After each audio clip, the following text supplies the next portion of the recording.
Zone Studios. I'm Joe Honk. Welcome Zach Mettenberger back to Nashville. The former Tennessee Titans and LSU quarterback is going to be an OC as well as a quarterback coach for Father Ryan this upcoming football season. The past couple of years, he's been down in Alabama with Nick Saban as an analyst for the team. Now, you have March Madness continuing tonight. 4 Sweet 16 games. They will all begin at 6 o'clock. They won't all begin at 6 o'clock, but it starts at 6 o'clock here on the Zone with Clemson and Arizona. After that, you have San Diego State and UConn, Alabama and UNC, as well as Illinois and Iowa State. Don't forget that Westwood One's coverage of the men's Sweet 16 and Elite 8 on 104.5 The Zone is brought to you by Old South Properties and Farm Bureau Health Plans. For all your foundation repair and waterproofing needs, though, you need to visit USSTN.com. Breaking news at once on your home for the Vols. The flagship station for your Tennessee Titans, as well as home to 3HL. This is 104.5 The Zone.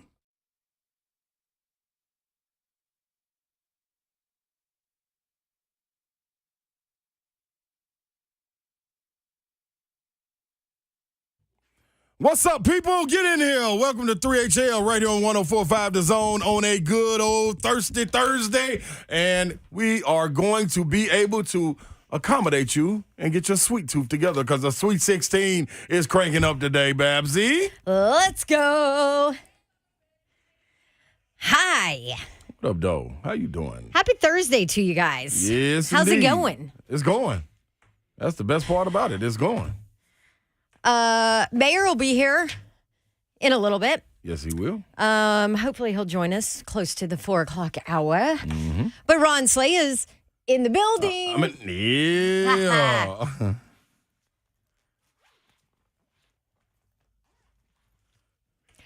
I'm like kind of out of breath. No, it's okay, Babsy. I just ran up here. I've been What have you been doing, Babsy? I've been test driving trucks Uh-oh. at Two Rivers Ford Uh-oh. for like half of my day. So, boys and girls, listen here, man. There will be a Babsy in a truck on the road.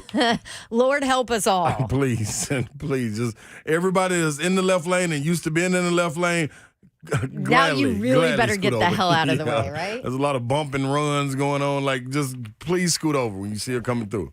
You'll notice her about the fire flame coming out of the back of the truck. That's right. So here's my dilemma, though. Okay, talk to us.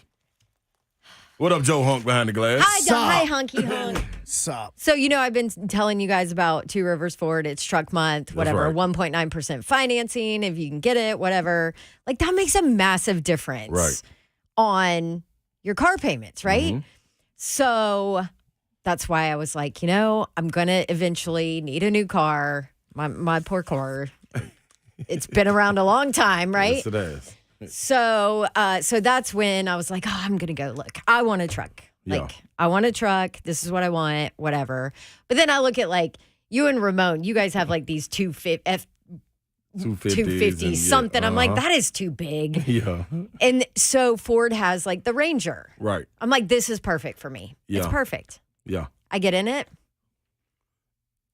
I'm not high enough. It's not perfect. On the road. It's no longer perfect. I need a bigger one. Wait, you're not high enough on the road? Like it was just like you just said, no, I feel like I need to be higher if I'm on a truck. Yeah. I feel like I need to be higher. Yeah. Like Monster higher. truckish. Yeah. Understandable. Yeah.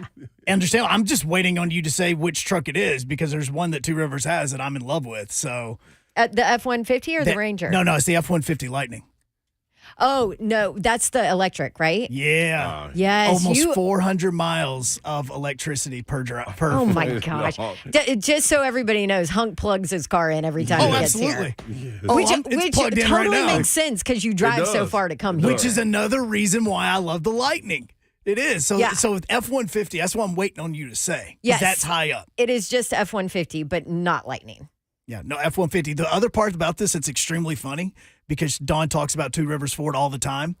I specifically remember, and actually I believe I even have it saved in the computer where Dawn goes, yeah, so it's truck month. And why is Mr. Babs texting me? No, you are not getting a truck. And putting that down. Oh, my gosh. And here we go. I swear to you guys, he is like pushing for a certain truck. Yeah. Right? Like we have some choices. What are we going to do here? Right. He's pushing for a certain truck. And I'm telling you, it's because he thinks that he's going to steal it from me. Yes. This is exactly what's going on. That seems like good work. I think This whole time I thought it was for him. I'm proud of him. The whole time I thought it was for him. When Slay said it was for you to be in a truck, I went, wait, what? No, Mama has not gotten a vehicle in our entire marriage. He's had like 3. It is Mom's turn. So did you get what you liked? I don't know yet. I haven't decided. F-150. I'm telling you. I'm F-150. agreeing with you, Hunk. I'm agreeing with it. My only concern awesome. is parking. Like, you guys know that I have an issue parking anyway. I mean, like, but you no matter just what I drive. Kind of So swerve on in anyway. yeah. So what happens if I have a truck that's bigger? There's a lot of cameras on it though, Yeah. so that should kind of help. You're just going to have to take a wider turn to turn into it. Because you've got to be a lot straighter when you pull in with the Sure. truck. The trailer. makes Okay. it, yeah. It's the only thing. It's a wider vehicle. You're going to have to make wider turns to get in. You know, those smaller parking lots, you may have to park a little bit further in the back just because And see, Babs is more of a parking spots zoomer. may not be too big. She's I'm more kind of a zoomer. though, yeah. Yeah. This could be. I'm going to have to zoom less. yes. Matter of fact, your test drive should just be driving around and trying different parking lots. Screw the It was roads. today. Right. They made me do that today. Good job. They made me go over to a shopping center and go park. They know you. Good job. They Both know of you. them did. They know you. That is terrific by them. Like, don't miss. Okay, so if you are a truck person, I need you to either tweet me at Dawn Davenport TN, or hit us in the chat. I need to know what you have to have in a truck. See, I'm very simple. I say this, I'm very simple. no. But I have to have heated and cooled seats. It's not very That's simple. not very actually. simple, Like, is it? what? No, I know. Bells and Because it whistles. automatically like pushes you up to a higher level. Absolutely. That I don't even want half the stuff that's on the higher level. I don't care, but I have to have heated. Somebody heated riding cooled with you would seats. love it. So. The other question is have you test drove the Raptor? No. Because I didn't think about the Raptor. I heard that is about a the Raptor. totally different level of amazing truck for Ford. Is it a truck? Yes. Yeah, it's a truck. And it's a truck's truck. 4x4. I mean, it's Huh. See, I'm scared, If I'm you scared need- for her to have that though. Is it big? No, oh, but it's about like, F-150 size, but Yeah. it's like a Raptor. nice. Everybody told me I'm going to have to learn how to back into spots. Matthew just said that on the chat. But if you That's know what Babsy, everybody she told doesn't me. back in the spots. I don't. She swerves into them. Just put bumpers on your bumpers. There you go. And we'll be Anyway, winning. let me know what I have to have in a truck. Let me know what you like about your truck. Let me know what makes you nervous about your truck. Get Babsy a truck day. There we y'all. go. Help Talk me her into out. it. Talk her into it. Because we are at the point where I'm going to have to purchase a new vehicle, and I've decided it's going to be a truck. So Well, here we go. Let's go. We're going to have some fun with that, man. We got a loaded show today, along with trucks, which I am all for. We got to hit the Sweet 16, talk about that a little bit, but we also have Greg Cosell to come in with NFL Films and help us out, because I think the thing that we're lacking, and I want to see what everybody else's thoughts are, the linebacker spot. Yeah. It's kind of like we've kind of Like we haven't talked about it a kind lot? of gazed over it a little bit.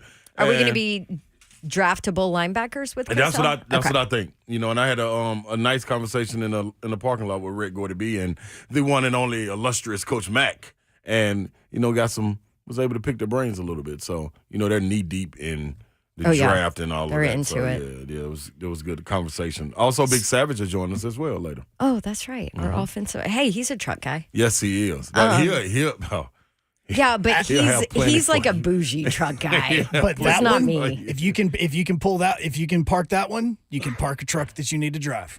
Okay. I can't park his truck. That's what I'm saying. If you It's can like an park- F-850. between that and probably the one that Slay may be taking to Detroit tomorrow, whatever it is, if you can park those two, you're good. Yes. Hey, it's also opening day. It Isn't is it? opening Major League day. Baseball. Yes. Talk to me, Hunk. Basically, to sum up the way that the season's going to go, Mike Trout has already hit a home run for the Angels to start off the season, and they are losing. Oh, that's Oh, good. perfect. I bet against It's them. literally the story of his life. So no, the first game of the year was in Baltimore. That one's really the only one going. They're about to have a second one going right now. Yes, I'm going to put it up on the TV behind you, Slay. Paul Slater, thank Nope, you. there it Braves goes. don't start till tomorrow because they Okay. got rained out today in Philly. That's I what went I with- was going to ask about the Bravos. I went with them. I went with the Rangers. I went with the Astros. Wait, you and- bet? Yes, opening day. I bet with the Dodgers as well. Did you do your 14+. research? A little bit. I looked to see who was playing. That's a no. that was the extent they're of the playing. research. Yeah. Okay. Who's home in this match? There we go. That looks good. Hey, man, you can always win, though. I lost last night, man. Ottawa and the Bruins. I should have not have went with the Bruins. The Bruins messed it up. Ottawa did win, so that part's What saved. if Furman told you not to touch it? No, he said go with Ottawa. He said that Bruins game, though, which I shouldn't touch. Yeah. Doggone So he was you. right on that. Doggone you. So what do we have? We have Braves. Mm-hmm. That's a good truck advice. Invest in WeatherTech floor liners and go 4x4. Yeah, that's what Savage told you. Yes, You got to to get both that. of those. Yeah, Yep. you got to get that. All right, so we got Braves fans in here. We've got Marlins. Lethal Latin's just betting. Yeah, that's my boy. I like that. Good job, Lethal. Longtime Reds fan. Danny is a Reds fan. What are most of the fans around here? I've always known Braves. Braves. Just Maybe some because Atlanta Cardinals. was so close. And there's some cards. It's Braves, Cardinals, Reds. And Yep. then because of the sounds, you do have some Brewers, Yep. but it's not as heavy as you'll see with Reds, Cardinals, or Braves. Okay. There you go. Go Yankees. Get out of here. Get out of here. Bet against them. So whatever you want to talk about, we can hit on that today. 615-737-1045. Greg Cosell is at 420. What time is Savagery? 520. 520. So those are our guests. Prior to that, though, phone lines are open. You want to talk a little hoops? We have the expert on college basketball sitting right here in studio with us in Ron Slay. So we'll talk a little bit about the Sweet 16 and all of that. 615-737-1045. Want to hear from you. This is 3HL on 1045 The Zone.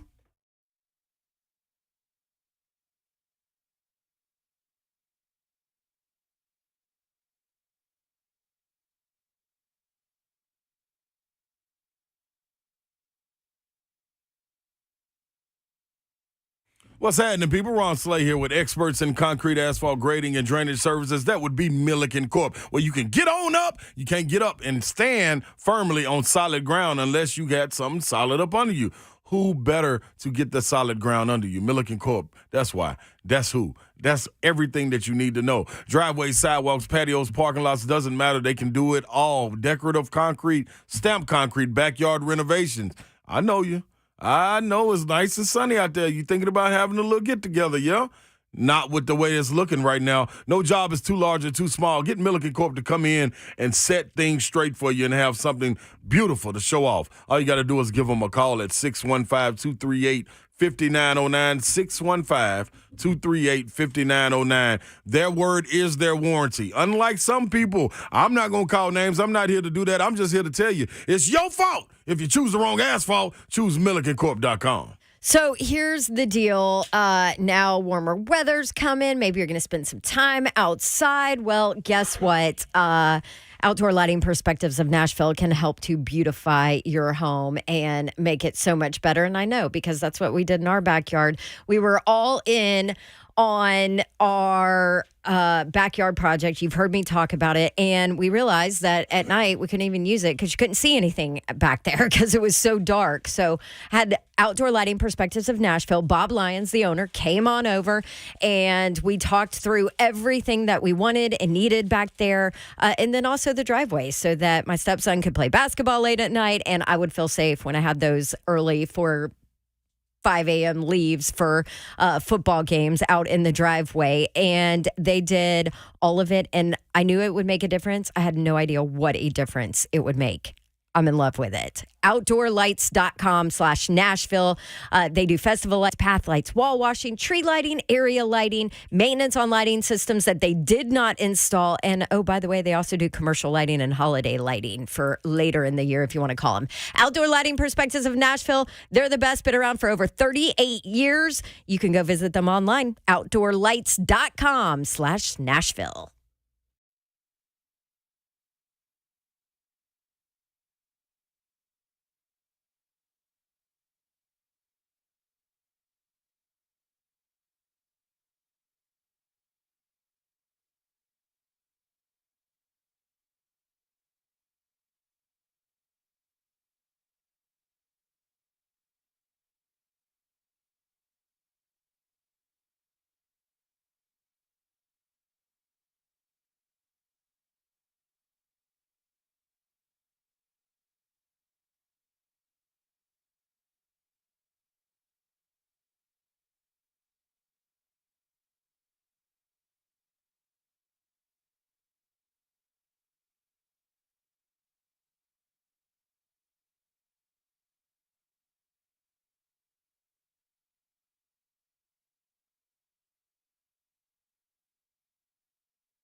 Welcome back in to 3HL right here on 104.5 The Zone. It is a good Thursday, and we rocking with you. That's right.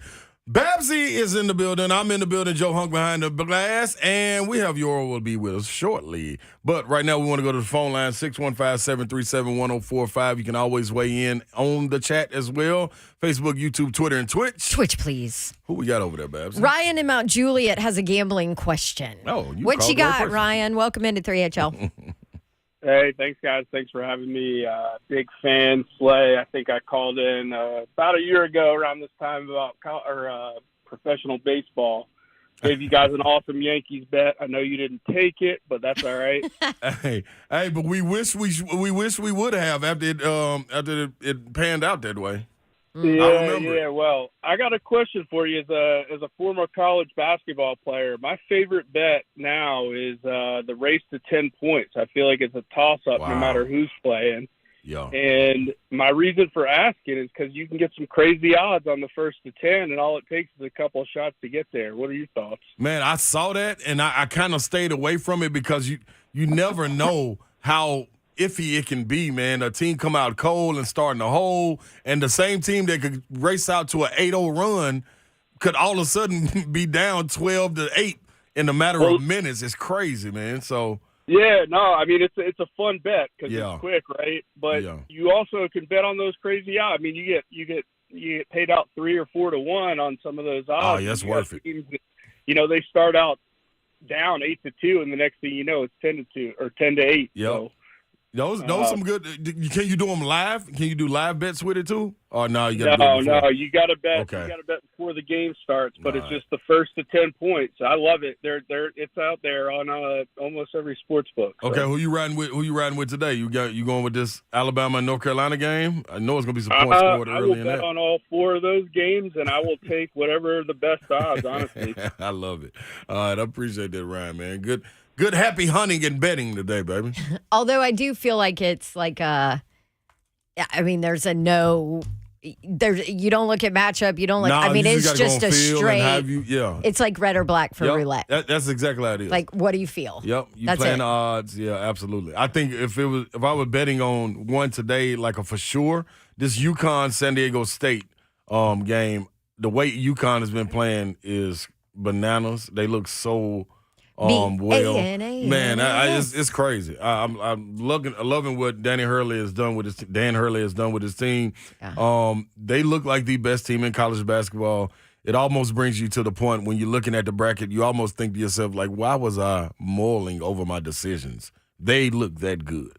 So, I mean, that's why I thought the Auburn matchup with them was going to be so vital. To see which team was, going to go on to get to the championship. And then they kind of exited. Auburn just didn't even show up. Yeah, they kind of exited out. They exited out. But, so frustrating. Okay, so 615-737-1045.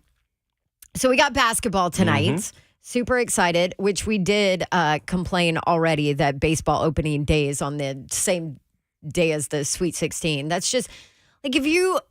Major League Baseball, though, let's be honest, they have their heads stuck in the sand. Yeah. With all of, evolution and everything is evolving around sports and it's making it more friendly to the viewer and all that. Baseball has just said, we're not doing it. Yeah, right. I mean, I guess at the end of the day, they did do the pitch clock, right? Right. They finally implemented that, and it took off like 45 minutes of a game, which is amazing. Which is huge. Thank you, baseball. So at least they did that, but it did take them a while to do that. But anyway, so basketball starts tonight.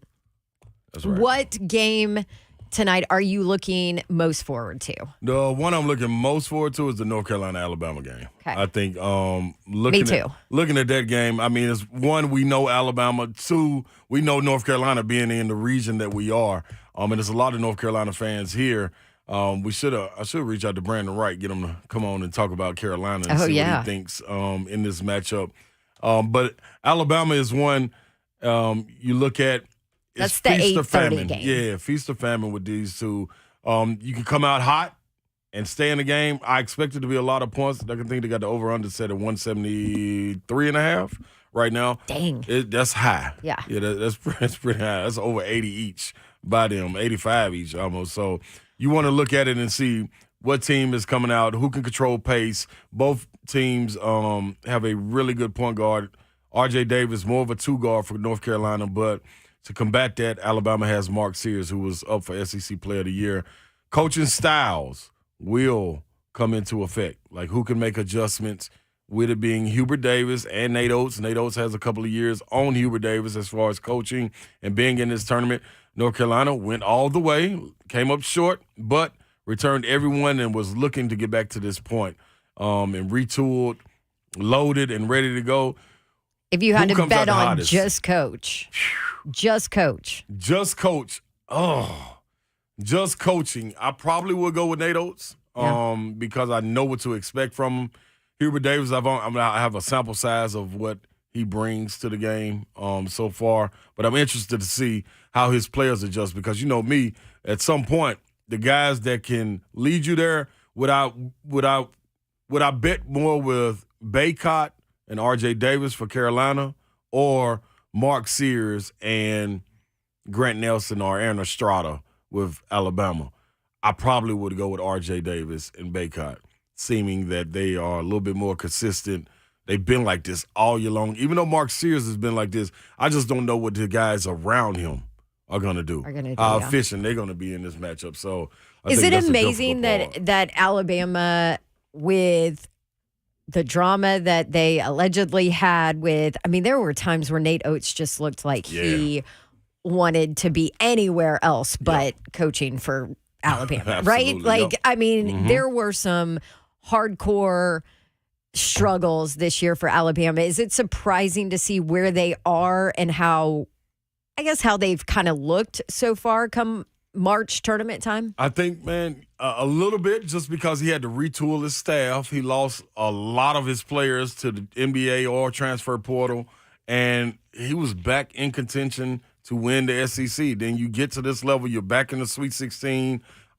It's a crazy. Testament. Yeah, it's a testament to his system and getting guys to buy in and making shots. I think it almost comes down to, like, he shoots the three so much that, man, at some point, if they can get 15 to 18 threes to fall, you are in trouble because they're going to shoot at least 30 to 40. You know what I'm saying, on a good day. So where in that game, where does North Carolina have the advantage? Oh, I would say inside. Yeah. Their physicality that they bring to the game, North Carolina, from all facets, from the guard spot, but most definitely the interior with Baycott and I forgot his name that fast. But they are I'm gonna tell you, no, because I got to get his name right. This only because I think he's the X factor. Harrison Ingram is a dominant force, averaging 12 and 8.5. A 6'5" guy transferred in, and he kind of tilts the scales. So when you look at Alabama, they like to play 5 out, 4 around 1 sometime, and their posts, not like Baycott, who's strength about 250, and Diesel, you look at Grant Nelson, who's probably about 220. 6'10-ish, you know what I mean, wiry, strong. The guy coming behind him, Pringle, I think the same about him. So can they fend off them on the interior and keep Baycott from having his way? And then you don't get to trading 2s for 3s, layups for wild 3s on the other end. If you're hitting Alabama, you're in a great spot. But you miss a couple of those, North Carolina gets out in transition, that right there could be a problem. So I think when you look at it, yeah, exactly. You look at what could be the positives for Carolina, that transition and the interior offense. Yeah. The problems for Carolina with them getting back in defense is knowing how to match up. Baycott matching up with that 5-man who can also shoot 3s. So he's used to running to the rim and protecting. Alabama's not sending a big to the rim unless it's Pringle. So it's going to be interesting. So kind of a tale of different styles. Like there. you even have it as far as ESPN, the matchup predictor has it at 50.3% to 49.7%. This is a fun one. I mean? Yeah, because of the style. So well, and because there weren't a ton of upsets in the second round coming into this, like we have good games, I feel like, all the way around. I mean, the The only one that I think it will be questionable is that San Diego State UConn game, and that's a product of screwing up. Auburn screwing up. And you can look at it. That's the biggest line out of all of these games. What is that? It's What's 11 that and a half earlier. Ugh. Yeah, that's a lot of points going in the Sweet 16. I mean, is that more a testament to UConn? Is that just a testament to what San Diego State can do? I think it's a testament to UConn because San Diego State was a 5th seed. I mean, that's not a bad seed. It's just, and they were in the Final Four last year. But it's a different team. It is a different team. So it'll be interesting to see how it goes. All right, so the whole night starts at, that's 6:09 our time. And Hunk, this is all on our station, right? Westwood One coverage. Every bit of it is on ours, and our coverage of the Sweet 16 is brought to you by Old South Properties and Farm Bureau Health Plans. Look at you, Hunk. You're so on. I pulled it up and I have it directly in front of me. For any time you guys say Sweet 16 or Elite 8, I'm here to say it. Okay, good, because I ain't saying it. So we start the night with Clemson and Arizona. Did I ever tell you? So Brad Brunell, Clemson coach, right? Mm-hmm, yep. So my very first job out of college, was in Wilmington, North Carolina. First job, I graduated. They paid me, in sunshine there in Wilmington, North Carolina. Get all the sun you want. I lived off of ramen and pasta for, the 2 years that I was working there. But I got to cover UNCW. Yeah. And Brad Brunell was the head coach there then. So I got to know him very well because obviously UNC Wilmington, where he was the basketball coach, that was right after and I know anybody that watches the NCAA tournament remembers him, Brett Blizzard. Yeah. Hey, that's my guy. That's your guy? Yeah, Brett Blizzard. Blizzard. Blizz. Yeah. I played with him overseas. Oh, you did play with him? Okay, that dude. Yep. Was awesome. Yeah, he shoot the laces He off the will ball. shoot the lights out of it. Yeah, so everybody kind of knows him from one of the tournament. So I came right after Blizzard, the year after Blizzard, and covered Brad Brunell and UNCW heavily there. So I still kind of root for him, just because I got to know him so well, and it was really interesting too to watch him develop players that maybe weren't top tier, but could, by the end of their time there, could play against top tier teams. You know what I mean? It would have been a completely different career for him probably if the transfer portal existed back then, because he probably wouldn't have been able to keep all those guys, Absolutely. Anyway, so he's with Clemson, has been there forever, and they have Arizona. Now they came in as a 6 seed, but what do you think about that matchup against Arizona? Because I had picked, now my bracket's done in a disaster thanks to Auburn, but because I had picked them to win it all, but I picked Arizona to make it to the Final Four. And that's not a bad pick. When you talk about complete teams, they have a little bit of that Tennessee stigma, I believe. When you look at them, you don't know how consistent they're going to be. They have an inside presence. They got outside guards. They got a great coach.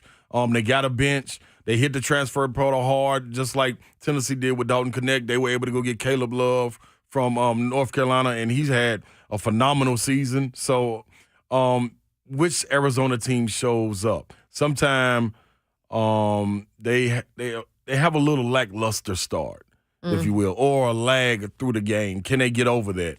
That's, I think, the most interesting Like the Vols part. do with shooting right now. Exactly. Yeah. And Caleb Love is that type. If he's on, oh my gosh, look out. It's going to be a problem. But if he's off, then he kind of floats a little bit. They also have a guy, Larson, that plays guard that's really, really good. Balo down low. They have some pieces, man. Would I pick them over Clemson? Yes, just on paper. But it's something about Clemson that I can't put my finger on. They get the job done, man, when you don't expect them to. They also drop some games when you start to put stock in them. So I don't know if they've maxed out. I think where they are right now, making it to the Sweet 16, listen, they can pack up today and be like, you know what, this was a great season. And they can hang their hat on it and be fine. They don't need to go further. Yes, they want to. Arizona needs to go further to make this a complete season. So I would think Arizona would come out and get at them. You know what I'm saying? I think they would. They should win this game. I would expect to be about 8 or 10. You know what I mean? And that's a lot of points. But Yeah. I think if you look at ESPN, the matchup predictor, you got it 79.4% to 20.6 in favor of Arizona. It's pretty significant for a Sweet 16 matchup. Yeah. But they got guys that can put the ball in the hole when you're talking about Clemson. So it's feast of famine. But listen, famine, I'm going with Arizona in that matchup. Yeah. I like their product. I like their roster. I like the guys you can depend on a little bit more. 615-737-1045. If you want to talk hoops, if you have any questions, we can talk football, Preds, NFL, baseball, opening day, whatever you want to talk. You are welcome to call in at 615-737-1045. We do have a question for you, Slay. Okay, that's cool. And I was going to say at 3:45 at the next break, we have Richard Hendricks of the SEC Network coming in. Oh, you got him on. Yeah, and he'll be able to give you some more insight. No, he's going to call in on this one. Yeah. I gave him last minute. Yeah, I gave him last minute. Richard Hendricks is the best. Yes, he called a bunch of NIT games yes, he did. too, didn't he? Yeah, did a good job. Yep. Okay, Tommy in Mount Juliet is calling in. You have a question for Slay. Go ahead, Tommy. Yes. I wanted your opinion on the last 2 minutes of the game when they go to the monitor to review calls or whatever. How do you think that impacts the game? Because as a viewer, it is so frustrating to watch that. I totally agree. So how, as a player, does it impact the game in your perspective? Yeah, you want them to get it right and do it as quickly as possible. I think at times, though, it breaks the rhythm. And a lot of teams, it helps because these coaches like to save timeouts till the under 2 minute mark, because you never know how the game is going to go. So you essentially give them free timeouts. And the way it is now, man, everything is in question.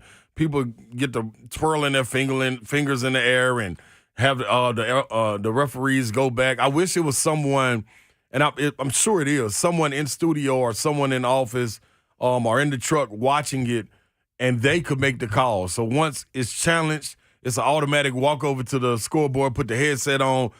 It's yay or nay. Put the headset down. Let's get the game back going. And I would also want players to have to stand at the free throw line instead of being able to go over to the sideline to get an extra timeout. Yeah, I don't like that because that helps some teams, man, and that ain't cool to me. But it's in the game. We want it to be done right, so I guess we can't have everything we want. But it's a little frustrating. And I think as a player going through it, you're kind of like, oh man, come on, man, you saw it was out on them, But anything you do, a lot of plays that happen when the ball is in, say I got it in my hands and Babsy knocks it out my hands.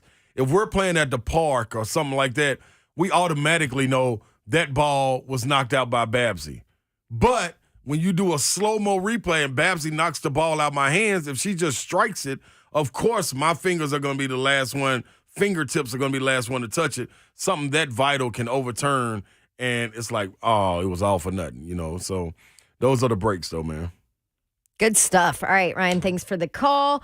You can join in at 615-737-1045, The Zone. We are going to take a quick break. Richard Hendricks. Did I say that right? Yeah, that's right, Hendricks. Why did it sound weird? I don't know. Maybe you think Because Jimmy he's Hendricks. a Bama player and you hate him. Yeah, that could be it, too. Oh, but he's like the nicest He guy is super ever. nice. Super nice. Just saying. He is a Bama player. I guess we'll forgive him for that because he is so nice. Okay, he's coming up next. We'll talk a little college hoops, SEC basketball. How will Alabama do tonight? And what does he think about that matchup with number 1 seeded North Carolina? All of that coming up next on 3HL. This is 104.5 The Zone. Stick around.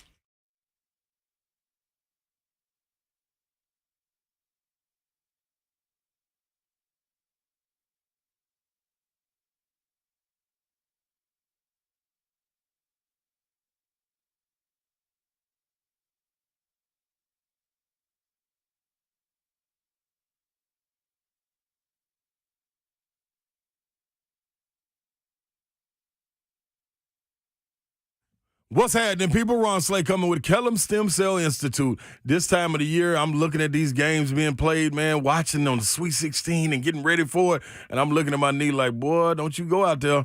I could if I wanted to, because I got Kellum Stem Cell to take care of me, man. No more inflammation, none of that burning sensation in your knees when you're sitting in cars, riding to the Sweet 16 like I'll be doing tomorrow. Nope, I don't need that problem. I don't need us to take a break for me to get out and stretch my legs. Maybe if I got to use the bathroom, well, Kellum can't do nothing about that. That's on me. But your body, your cells, your solution, you can get it all done as well. Go and set up your consultation today at 615-850-4415. That is 615-850-4415. Make sure you got a list of questions that you want to ask Dr. Kellum because he's going to answer them, I promise you, as thorough as possible. And then it'll give you time to rethink and see if you want to ask some more questions. And then I promise you, you'll also be ready to do the procedure. Get this therapy done, man. Visit KellumStemCellInstitute.com.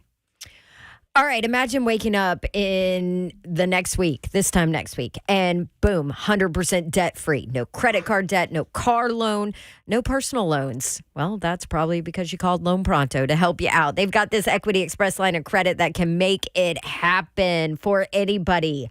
Homeowners are turning their home equity into cash almost instantly. And if you're in this area anywhere, you have equity in your home right now. With Loan Pronto's AI-based system, you can get approval in about 10 minutes with almost no documentation, no appraisal, no hassle.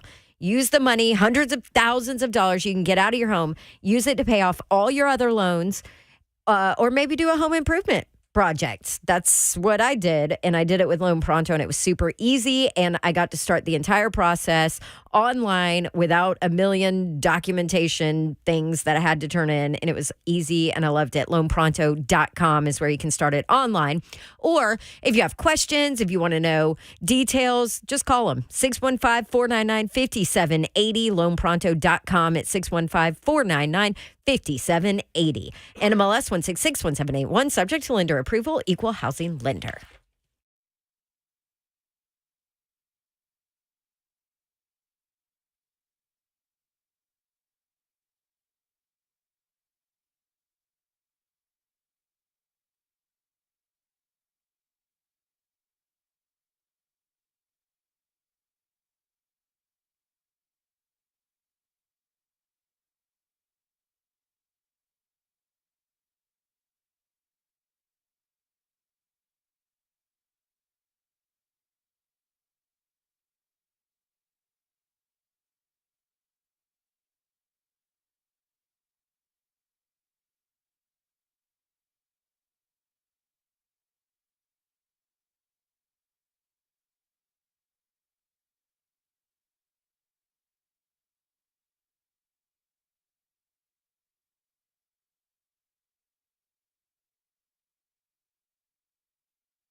Welcome in to 3HL Radio 104.5 The Zone. You hear those tunes right there, man. If you're in your car, that's Hunk playing them. He don't miss with it. I promise you he don't miss with it. That's him. Hunk. Man, we got our guy, man, stepping into the building right now. We locking the door on him, putting him in the Boom Boom Room. He is a member of the Boom Boom Room, did his own damage down there.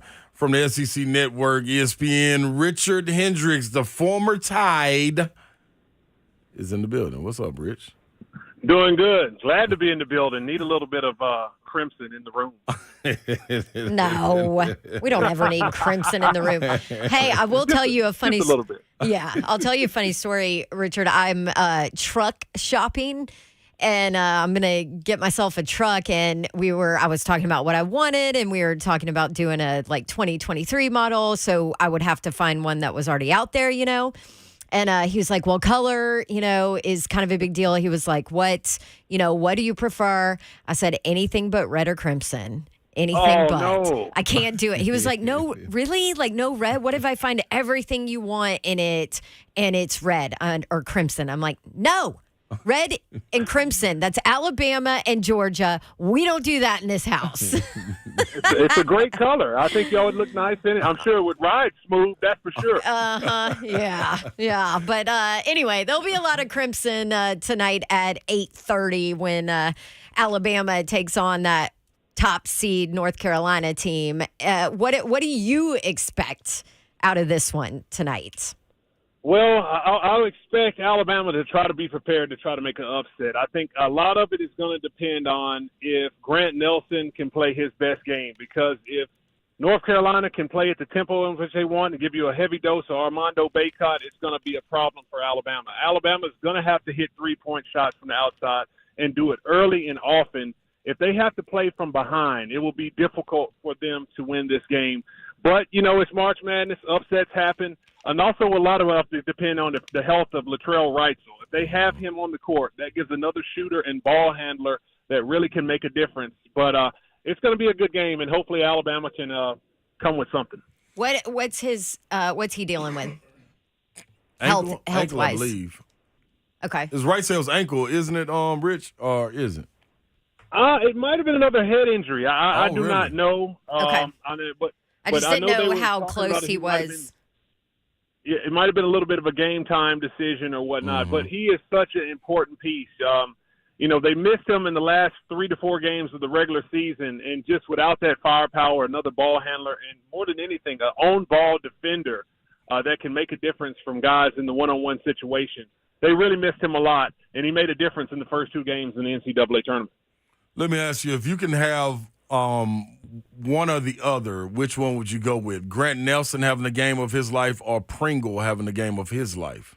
Oh, I'm going to have to go with Nelson having the game of his life. I think just because if the ceiling is much higher of what he can do compared to Pringle. So if he has the game of his life, now you're talking about him hitting threes from the outside. He can get into pick and roll game, catch alley-oops. He can create for others and get some assists.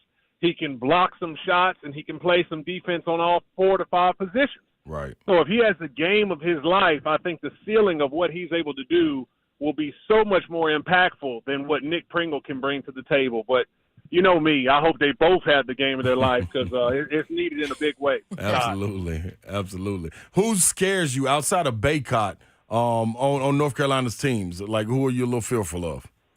Well, you got to look at the guards. You got to look at R.J. Davis and what he can do. I mean, he's just averaging almost 21 points a game. And also, I think with him being able to be a small guard, I think it can play into Alabama's favor if they can control the style of this game. If it gets up and down, it doesn't play into North Carolina's favor to try to get into a run-out shootout with Alabama. That's how Alabama wants to play. And that's how they win a lot of games, is that they lure opponents into playing the style that Alabama likes to play and what they're comfortable doing. And when you have a guard who likes to fill it up, it's easy to get roped into that style and not slow the tempo down and grind it out, which has generally been the recipe to give Alabama problems. So if the game has that tempo and North Carolina guards try to play in that way, it might tilt the scale a little bit towards Alabama, but Carolina is very talented. They're proven. They've been there before, and they should be hungry. All right, going to Friday, man. Tennessee taking on, yes, indeed, taking on Creighton, the Blue Jays. It'll be nice to hear an unbiased opinion on this Tennessee team, Richard. What's your thoughts? What's your thoughts on that one, man? Well, I'll definitely give it, but in all honesty, when I look at Tennessee all season long, this is a team that I've always thought is built for this time of the year. When you talk about having age and maturity, they have the guard play that has the experience with Josiah Jordan-James, Vescovy, and crew. You have a top-level point guard in Zakai Ziegler. You have a big man who I believe is going to be the X factor if they're going to make a run to try to win, get to the Final Four and beyond. And now you obviously have the piece of a scorer who can do it on all three levels in the ISO situation, posting up against the advantage, and also shooting the D-ball. This is an opportunity that Tennessee has to try to make a run to get to their first Final Four and beyond, and they are fit to do it. Now, the matchup against Creighton, well-coached team. They have a 7-footer, Kalkbrenner, and what he's able to do on the interior, as well as the guard play and what they're able to do with Creighton. So it's going to be a tough matchup. But if you look at teams that are built to win in the NCAA tournament, strong interior play, and all of the best teams have them that's in this tournament outside of Alabama. And Tennessee is going to have a big game from Jonas Adu, right, I think, if they're going to continue to make a run moving forward. Mm-hmm. Absolutely, man. We appreciate you sliding on with us. I got to ask you, though, man, we didn't get to talk to you during the SEC tournament. You were inducted into the SEC Legends. How was that? Did your kids understand that Dad is a SEC legend, or they just happy you out there in the middle of the court? Oh no, they were just happy to be on the dance cam. They didn't understand any of it, and The dance cam. That's all they were happy about. I mean, they were happy to be on the dance cam and get access to the hospitality room to get as much free popcorn and cookies that they could get. So they don't understand the magnitude. I'm just the dad who's coaching the 8U basketball team that blew the game this year in the playoffs, and I don't know a thing about sports. Oh, no. Did you make a bad coaching decision? It's a rough life as a pops. Well, I missed the game is what I had an assignment, and that might have been even worse that I got blamed for missing it. So it wasn't like I made a call. I just didn't show up. So it's worse to not be available. Oh, that's so it's funny. It's a DNP on the box score. Yeah, that's bad. That's bad. All right, good luck to your Crimson Tide tonight. We'll be watching. Thank y'all so much. Appreciate you, Rich. Richard Hendricks there, Alabama legend, SEC legend. Yeah, man. Obviously inducted into that club during the nice SEC club. tournament. Nice Yes, Chris good Lofton stuff. went in for Tennessee this year. So. Yeah, very. God. Yep, Tubby Smith for Kentucky. Yeah, we gotta get Ron Slay in there now. Oh, I'm in. Oh, you already did? I'm in it now. It's a different club Slay needs to be a part of. Yeah, Oh, this is the other club. That's the other. That's the Tennessee club. We got to get you in. All right, there you go. 4 o'clock hour on 3HL coming up. We've got Greg Cosell at 4:20. We're going to really dive into some of these draft prospects, and then also some pro days that happened today. Drake May, North Carolina quarterback, holding his pro day, obviously well before the North Carolina basketball game, so I'm sure that he can watch that as well. But Michael Penix Jr. and his 40 time out there, all of that. We'll update you on everything going on coming up next on 3HL.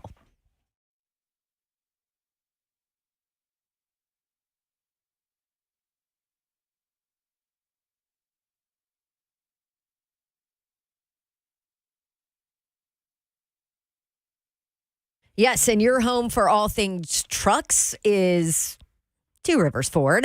Maybe you're thinking about purchasing a new Ford truck. That is where I am. That's what I am doing. And the time is now at Two Rivers Ford because it is truck month. We've got a few more days here of truck month. And this is the beautiful thing. They've got financing rates right now as low as 1.9%, no payments for 90 days, and bonus cash offers. And I'll go ahead and tell you what a difference that makes when you're looking at car payment and what you're going to end up paying for a truck. All of this is on top of the Two Rivers Ford low price because they always sell below MSRP. In fact, way below MSRP. And here's the other beautiful thing about Two Rivers Ford. No pressure. They have a non-commissioned sales team. You're just interested in test driving, not ready to purchase yet. That's not a problem. And I can tell you that is absolutely 100% true because I just test drove about 10 vehicles this morning out on the lot at Mount Juliet. No pressure at all. You can even call them and schedule a test drive at your house. They brought me a truck to test drive. They'll do the same for you. There's a reason Two Rivers Ford has been a landmark local business in our community for over 40 years. And also, they're one of the top Ford dealers in the entire nation. Call them. Get in on Truck Month. Two Rivers Ford, the South's most trusted Ford dealer.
And really, the only Titans news right now does involve a current player, but a former one. Good afternoon from the 104.5 The Zone Studios. I'm Joe Hunk, former quarterback. Zach Mettenberger is returning to Nashville as he is going to be joining the staff of Father Ryan as an OC and quarterback coach after being down in Tuscaloosa as an analyst for Nick Saban the past 2 years. Right here on 104.5 The Zone, beginning at 6 o'clock.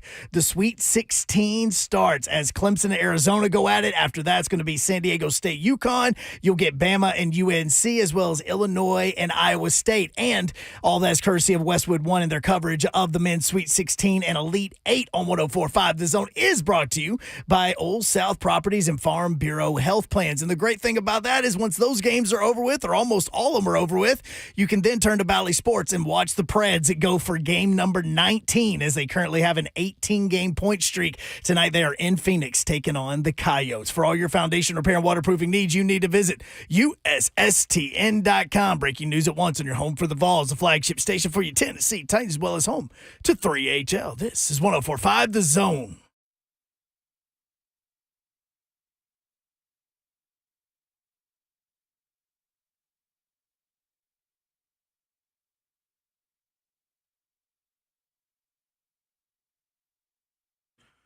What's happening? Welcome into 3HL Radio on 104.5 The Zone. Good people. Beautiful day outside. Your feet hit the ground. We're stomping and walking and buying new cars, Babsy. Yeah, we're getting there. That's right. Let's go. I told you it's truck month at Two Rivers. Yes, so what you did I did. do? I was like, oh, maybe I'll go look at trucks. Well, that worked. And once you look, like my time is coming anyway, right? Yeah. Like I know I need a new car. My car's been paid off for a really long time. Right. It has, close to 180,000 miles on it. Sheesh, Like yeah. it's time. Right And there. I've backed it into the basketball pole like 8 times. So the time has come. See. I know. And so, the minute you go like look or drive Yes. a new car Yeah. or even like a used new car, Yeah. you're like, Uh-huh.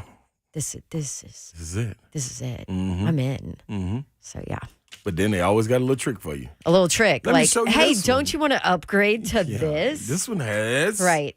Yeah. Oh, you have to have this. Well, in order to do that, you're going to have to go up a model, which, increases your price. But anyway, that's all right. Guess who's here? Who?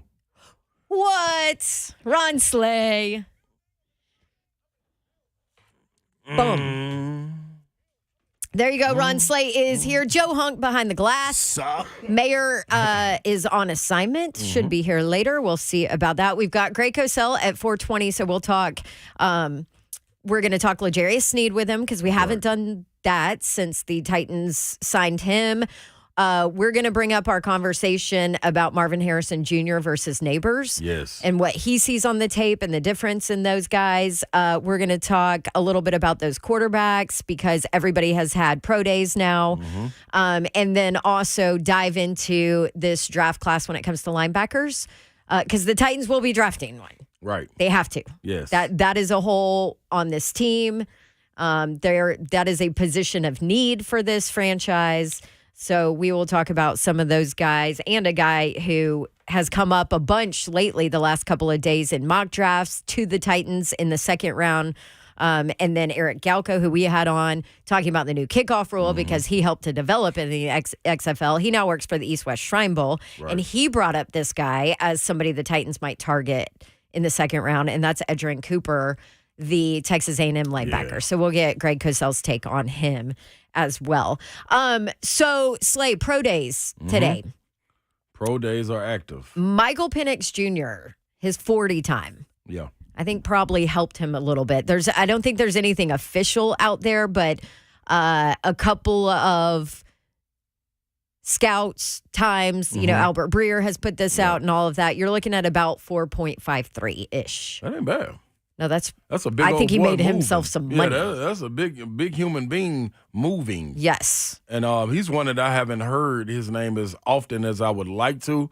Been watching his body of work. So that's somebody else we got to ask him about. What was it about the tape or what was it about the offense he was running that we're not hearing about? Like, because you're hearing about Drake May and guys like that moving up the board. Who was Well, the the one that came problem out with nowhere? Penix- J.J. McCarthy. Yeah, JJ.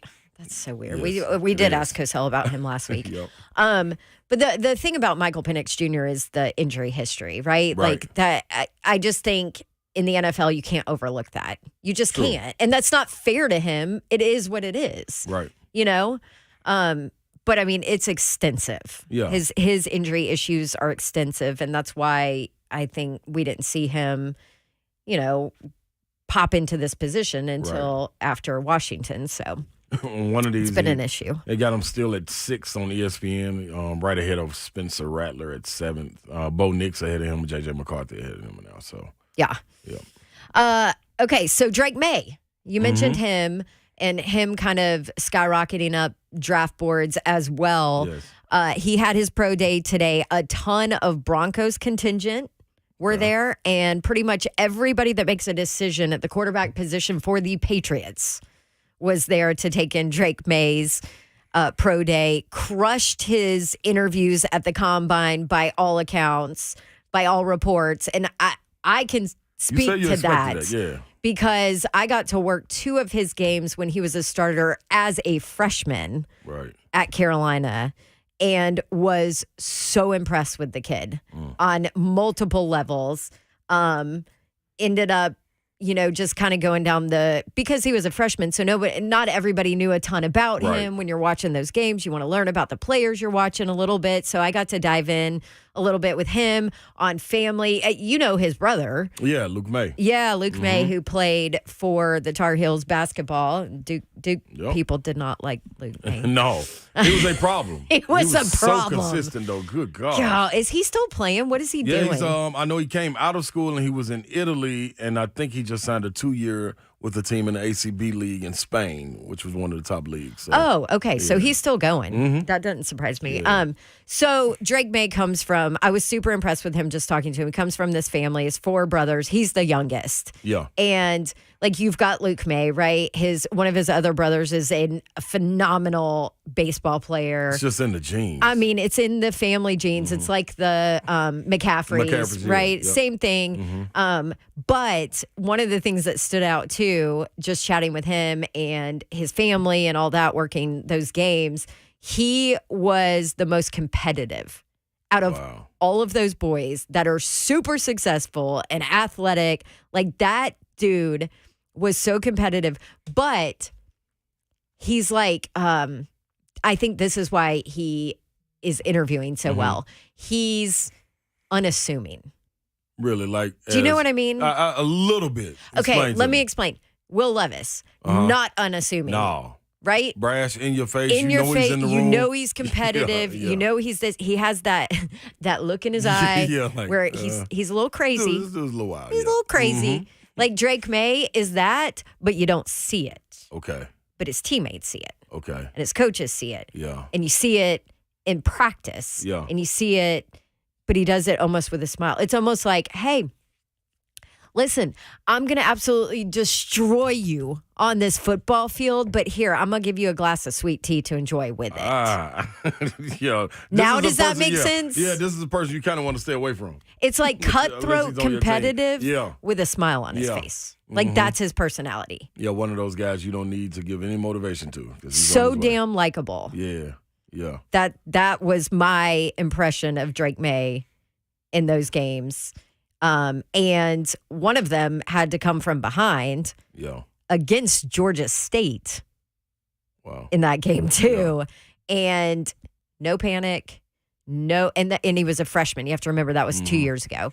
No panic, no nothing. I remember mean, when you told him. just so chill. Like, he's that guy. Now, from a tape standpoint, from a skill set standpoint, like, Greg Cosell is better equipped to kind of tell you what he can bring when it comes to that. But I really like that kid. Yeah. But I love Michael Penix As Jr. you too. should. As you should. Actually, he was my Heisman vote. Michael Penix. Yeah, and deservingly so. Yep. Update on Luke May to Richard Hendrick just hit us. He said Luke May played with Nashville's own Alex Renfro over in Granada, Spain. So Oh, nice. yeah, that was Richard's first team where he is. So that's how small the world is. Okay. So yeah, so still getting to it, in other words. So Are you surprised if Drake May were to skyrocket up and be the second or third quarterback taken? No. At all? No. No hesitation in that, Babson. No. No hesitation. No. Well, because I think my thought is Michael Penix Jr. with the injury history, I wouldn't take a chance. Right. Man. Obviously, Caleb Williams is I like him top. as a player, though, man. I know, but I wouldn't do it. And that's also because I've covered the Titans heavily for so you're scarred. 18 years, You're but I'm scarred with injury history, period. I'm not sold on Jaden Daniels. You know, their conversation this morning I saw just walking through on ESPN is Jaden Daniels the best quarterback in the draft? Wow. I'm not sold on him. Yeah. I think he's slight. I question decision-making, all of that. And see, that's a good conversation to have because I'm all of a sudden sold on it. And I wasn't sold on him during the year until the latter part, maybe 2 or 3 games left. Like, oh, man, dude may be for real. Like, he wasn't my Heisman vote. Yeah. And some people gave me crap for that. Mayer, that was his Heisman vote, you know? And I also saw him a lot at Arizona State. Arizona State. Yep. So that probably didn't help. Yeah. But you the one mentioned him earlier coming out of the gates talking about, hey, man, he's going to be good this year. Remember, I was all out on him. Yeah, but not league good. Not league good to me. Okay. I thought he would be good at LSU with different coaching. I love Herm, but different coaching and different weapons. Yeah, it clicked for him. Whatever it was, it clicked. And sheesh. Yeah. It's a different guy. And different protection. Yeah. Absolutely. As well. So anyway, we'll ask Cosell about some of those quarterbacks. And Bo Nix, I don't know what to think. Yeah. I'm not going to lie. I think I'm jaded by his Auburn days. I know Hunk's jaded by his Auburn days. I've never been a big fan of him, honestly, so I can't watch him through a clear lens, honestly. But I do remember when I worked the Auburn spring game, it was Brian Harson's first year. And I do remember that was Bo Nix. You know, he's had like a different offensive coordinator and offensive system every single year. Every single year he's had to play, I think. Yeah, it was about development. It was about development. That's the reason I went to Oregon. And I remember he talked about, though, in that year with Harsin, Mike Bobo, how much he had learned that he had no clue about offensively until Mike Bobo stepped in as his OC to teach him. Yeah. Do you know what I mean? Yeah. Which is crazy for where he was in his football career. So part of me is like, okay, maybe he's just a late developer. Yeah. Because, you know, he had to actually learn how to run an offense. That makes sense. So his first 2 years, he was basically just doing it on ability. Yeah. Exactly. That's what it was for him. Instinctive quarterback. Well, and also it was Gus's system too. Like I said, he was just doing it on ability. Because his system is not about developing. Right. Yeah. So anyway, Greg Cosell is next. You don't want to miss it. He's the best film evaluator in the business. Greg Cosell next on 104.5 The Zone. This is 3HL.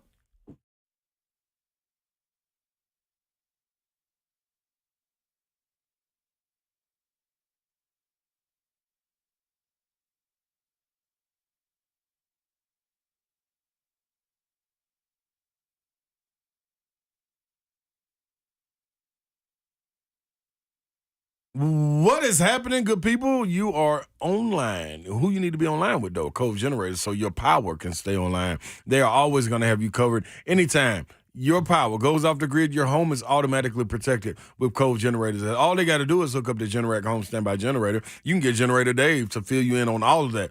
The Cove Generators, the expert on everything generators. That's what Generator Dave is. That's what the association is. Not just a salesman, but a lifetime partner, Babsy. Yes, and they told us about how they monitor all of the generators that they've put in or your generator, if they do maintenance on it, to make sure that everything is working properly prior to storms rolling in. And you know it's coming spring here in Middle Tennessee. Those storms are going to roll in. So get an estimate on your Generac home standby generator from Cove Generators and never lose power again. Let Cove Generators help you. Visit covegenerators.com or call them at 931-559-3311. These generators are seamlessly integrated into your home. They're super quiet and they will protect your family. CoveGenerators.com. Stay connected through it all.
Welcome right again to 3HL right here on 104.5 The Zone, man. We have been jamming and locked and loaded all day, getting you ready for the Sweet 16. We've had that talk. We got conversations that need to take place now to find out exactly what's going on in this draft, though, man. People skyrocketing up and down the draft board. You got You got Drake May all of a sudden on the scene. JJ McCarthy on the scene. A lot of things taking place, man. And who do we have to bring us in? None other but Greg Cosell from NFL Films. What's going on, Greg? How you doing, brother? Mr. Slade, what's happening? How you doing? Man, we doing good in here, man. We just trying to get to the draft. That's all. With the Sweet 16 in right there in the front of us, with the draft right there around the corner. But we talking football today, Slade. Taking a little football. You guys know that nobody's skyrocketing up or down. That's just the media talking. It is, but that's why we have you on, Cosell, because those are fun conversations, even though they're just media fun talk. Hey, the tape don't lie. That's why we have you on, right? The tape's in. The tape's in. How much do you pay attention, by the way, to like pro days and stuff like that? Or are you just strictly what does your game show me? I mean, a team will tell you what's part of the process, and I think it's part of the process because you're seeing someone live and you're seeing them alive up close, as opposed to, let's say you go to a game and, you're not, a scout's not necessarily watching the game right on the field, as you know, Dawn, because you do games. So the scouts aren't on the field 10 feet away watching the game. So there's value in seeing a player live, but in terms of a change in your belief about what his traits are, that doesn't change. Yeah, no doubt. Okay. Can we start with Snead? Because I was super excited about this signing for the Titans, and it happened after we talked to you officially. L'Jarius Snead, now a Tennessee Titan. What is the best part of his game and what he can bring to this team? Well, it's a great move because Snead is definitely a top 5 corner in the league. This year he played almost exclusively on the outside because of what the Chiefs decided to do, bringing Trent McDuffie inside in their sub defenses. He's played slot in the past. He's a terrific slot corner as well because he's an outstanding blitzer. He's incredibly physical. He's competitive. He brings a swagger to your defense. So, he's a really, really good signing. What was clearly a weakness a year ago has now become a strength with Snead and Awuzie.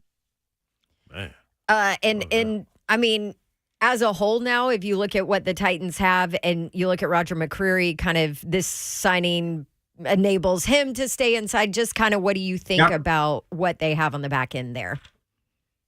Well, in terms of their corner play, they'll be really good in base with Snead and Awuzie, and when they go to their sub with McCreary in the slot, they'll be really good too. Because McCreary is at his best as a slot corner, and I think he's a good player. So now they still have Hooker at safety. They're going to have to figure out the other safety position somewhere along the line. But no, the corner position is pretty well set right now. It's not something they have to draft now, whereas when the season ended, before free agency started, we all would have said that they have to address the corner position. And they chose to in free agency and with this trade for Snead. Yes. Now, something they do have to address in the draft is obviously offensive line and left tackle, and we've talked about that a little bit. But we want to go kind of possible later picks or just at least the linebacker position in this draft because that's clearly something they're going to have to address. And it's funny because within the last week, we had like Eric Galko on who does East-West Shrine Bowl and used to work with the XFL. And so we had just asked him, we were asking him about the kickoff rule. That was the point in having him on. But then, just kind of threw in okay, is there anybody from the Shrine Bowl that you think that the Titans should target or will target? And then he's going to know more about the players because, I haven't gotten to, all these linebackers yet. And I've gotten to some, obviously, but he'll know more about lower end guys. Well, but I think you've probably gotten to this guy, Edgerrin Cooper, Texas A&M. I have gotten to Edgerrin Cooper. That's what I figured because he's probably in the top part of that position group, right? What does his tape show? Well, Edgerrin Cooper is a fascinating player because he is about as explosive as it gets. I mean, this guy has sudden movement, instant acceleration, elite closing burst. I mean, he just looks different. And he almost looks like a big safety. He was about 6'2", 230 at the combine, ran really well. the concern with him, if you view it as a concern, because you can help this, but the concern with him is, what's his physicality quotient? Is he going to be able to stack and shed in the box? But in terms of just explosion, I mean, this guy is a springy, explosive, bouncy athlete. He plays fast. He plays fluid. As I said, even in the SEC, he just looked like he was moving at a faster speed. I mean, this guy is really, really explosive. That's tough to do too, man. Looking at a splitting image of him, did you get an opportunity to look at Junior Colson from Michigan? Yeah, I did look at Junior Colson a little bit. Need to see a little more, but I can speak about him, and I know he's a Nashville kid. Absolutely. I actually spoke at the Combine to Coach Mack about him because he did some of his high school games. But Colson, I don't think Colson is the same level of prospect as Cooper is. Okay. I think he's a more measured, methodical mover. I think he's a really good player. I don't think he's a quick trigger guy. Cooper's a quick trigger guy. But Colson is an efficient player. He made most of his tackles beyond the first level of the defense. He's much more of a read and react linebacker than a dynamic playmaker. That doesn't mean he can't be a good player. It all depends on how you choose to deploy players in the context of how you play defense. He did show that he could use his hands and his arms effectively to stack and shed. That's something he could do, but he's close to 240 pounds. He's a bigger man. And I thought that showed up throughout his tape. To me, when I watch Colson, you guys know how I feel about what comparisons between players. I think stylistically. So I don't think in terms of, he's this exact player. I think in how they have to be used and how they play the game. Right. And, a number of linebackers popped into my head when I watched Colson, and they're all solid pros. They're just not stars. Jordan Hicks, who's been in the league for a long time. Zaire Franklin from Indy, who makes a ton of tackles. Jermaine Pratt, who is with the Bengals. These are the kinds of players that, to me, Junior Colson is like. And I think they're really solid players. Although that's not a bad thing. I mean, that's all those guys seem like 8, dropping 10-year a little guys. bit lower. No. Yeah. No. I didn't want you to think. I don't think. Right. Just Cooper. No, I see what you're saying. And again, by the way, Cooper, like I said, I would bet some old school evaluators and coaches won't love Cooper because, as I said, it's uncertain as to whether he's a stack and shed guy. And there's also going to be questions with Cooper about his ability to key and diagnose quickly. But when he sees it, his trigger is off the charts. I mean, he's got an incredibly quick trigger, and he is just a sudden explosive athlete. I mean, he just moves differently than Colson. Now, that doesn't mean he's going to be a better pro. Right. It's, and again, that's why, this stuff is so interesting, and why when people just grab on one line that I say, and you know how it goes, you guys, you're social media too, you know how all that goes.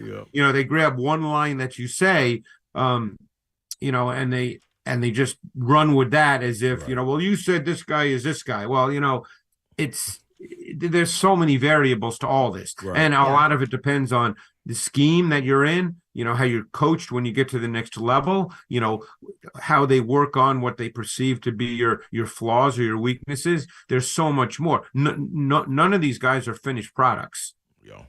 I guess maybe probably the linebacker that's closest to a finished product, Peyton Wilson, the NC State kid. Yeah, I've seen Peyton Wilson. I actually got to meet him at the Maxwell Club. And he's you did? Oh, yeah, he was the Maxwell Club winner for the College Defensive Player of the Year. So I talked to him quite a bit. He's an unbelievable kid, by the way. Yeah. I mean, he's what you want as just a kid, right. But he fits the classic profile. Did you do North Carolina State games, Dawn? Not when he was there. It's been I think probably like 3 years. Okay. I mean, he is a height, weight, speed guy. He's 6'4", he's 234. He's got that size, he's got that length, he's got great play speed and range. He's probably best as a run and chase player, more so than a true physical player, even though he's physical, but his just body type, he's so long. He's a different kind of body cut. So he tends at times to be upright, and make a lot of, plays with his chest. And that's why he gets hurt a lot. So, the one thing you're concerned with him is just durability. Can he stay on the field because of the way in which he plays? Yeah, he's 6'4". Yeah. Yeah, he's long. Yeah. But he's got a really instinctive feel for navigating the box to find the ball and make tackles. As I said, in some ways, he's a really fascinating evaluation because he's got really plus athletic traits with his size, his speed, his range. He certainly played multiple positions in the North Carolina State defense, but he'll be a stacked backer. I talked to him about that when I had the chance to, and he said every team has basically said, "Hey, you're going to be a stacked linebacker." Because this whole idea that guys are going to play 5 positions in the NFL, that's all BS. That's not the way it works. When you draft them and you have your first day of whether it's OTAs or mini camps, I don't know what they call those first days now when the rookies are there. Yeah. But you got to tell the guy you're going to play. Here's the position when we line up on our shorts and t-shirts. Here's the position you're going to be at. Yeah. He has to learn how to play a position. So he's going to be a stacked linebacker. So another one that I'm assuming that you probably have watched him too, and his stat. I know you're not a stat person, but his stats from the last 2 years are stupid. Cedric Gray, North Carolina, and I did get to see him early in his career, but it's hard to kind of, to kind of see what they are now. What does his tape show? Yeah, because he's smaller, but he's 240, right? Yeah, he's an interesting player. I haven't seen enough of him for what I'm about to say I could be wrong. Okay. But he's kind of a fun player to watch because he's always involved in the play somewhere along the line. And they used him a lot in pass coverage. So, I'm not exactly sure yet. Like I said, I haven't seen enough of him to have a great feeling as to what he can be in the league. But it was incredibly productive in college, and he always seemed to be involved in the play. But I have to watch more of him, so I don't really want to say much more than that because I just haven't seen enough. Yeah. Okay. Well, let me ask you about this guy, Dallas Turner, because oh yeah, I've seen him. Yeah, what are your thoughts? A game disturber, disruptive guy, or what? Yeah, Turner's interesting. I don't think his year was as good this year as it was in 2022. Because when I watched him last summer, I really, really liked his tape a lot. Yeah. Now, his traits and attributes didn't change. So, I don't want to say that, hey, all of a sudden he's not good. Mm-hmm. I just didn't think that he played to those traits and attributes as often this year. We know it's there. I mean, this guy is a long, fluid, higher level athlete. He's got natural quickness. He's got body flexibility. He can bend. He certainly has the size, length, athleticism, explosive profile that you like to see from edge rushers. I thought, though, his tape in 2023 told me that he's not quite ready to transition, as a day one player, but it's there. He has it. I think what'll probably happen with him is he'll be deployed as a movable chess piece. You can move him around. You can stand him up in the middle of your defense as what we call a joker. But it's all there. I mean, you'd like to see him become a little stronger, which could happen in the league. But the measurables, the testing measurables were really, really good. He's close to 250. He ran a 4.47. I mean, his testing measurables were like that of a wide receiver. Yeah. I was so would you use the word raw? Little bit. I mean, I think he needs to develop, a more refined and wider array of pass rush moves. If that's raw, I mean, a lot of college pass rushers need to, because so many of them can just win because they're great athletes. Mm-hmm. Do you think that's what it was when he was opposite of Will Anderson? Because I thought during Will Anderson's year, he popped off the tape way more than Will Anderson. I agree with that. I remember that's what I was saying. Yeah, it was like, wow, this dude the next year is going to be phenomenal. And kind of like what you're saying, it was like, well, okay, I'm waiting for it. Yeah, so. and you're right about that, Slay. He looked different in 2022. Mm-hmm. He's a totally different player than Will Anderson. Will Anderson is a power player. Okay. Will Anderson is a force player. He's got that body. He's just super strong, even for the NFL. Normally, that kind of strength translates well to the league. Normally when guys are really strong, that translates. Okay. So, Turner's not that kind of player. Now, there were snaps where he did show strong, heavy hands. I mean, like I said, it's all there. Yeah. You see it all on tape. You just didn't see it as often this year in 2023. Mm-hmm. Did you get an opportunity to look at Jalen Wright, for the locals here? I love Jalen Wright. What do you think about him? Because we've been hearing great things about him so far. I love Jalen Wright. Mm-hmm. He's one of my favorite backs in this draft. Okay.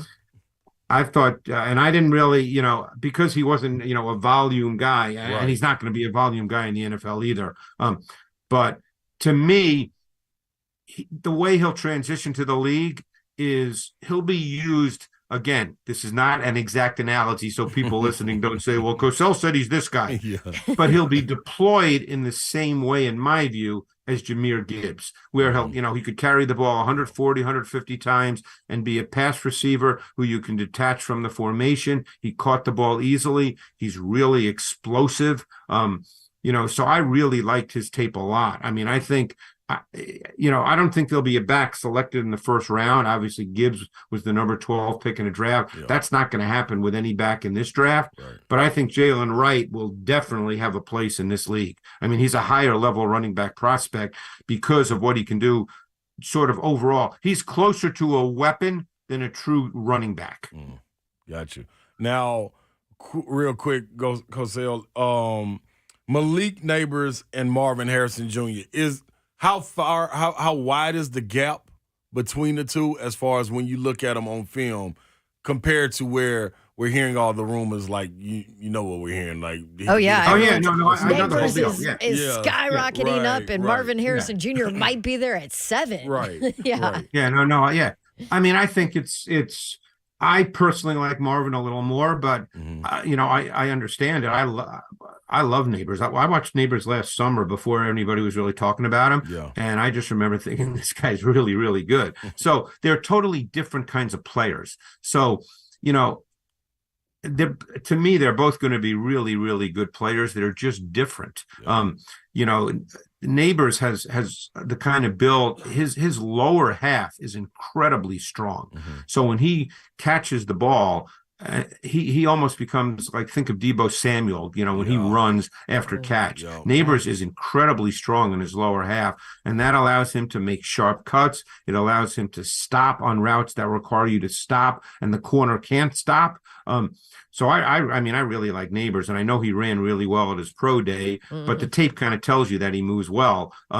Harrison's a little different. Harrison is more like, but I'm trying to think of a guy like an AJ Green type, long, so fluid that you don't realize he's explosive.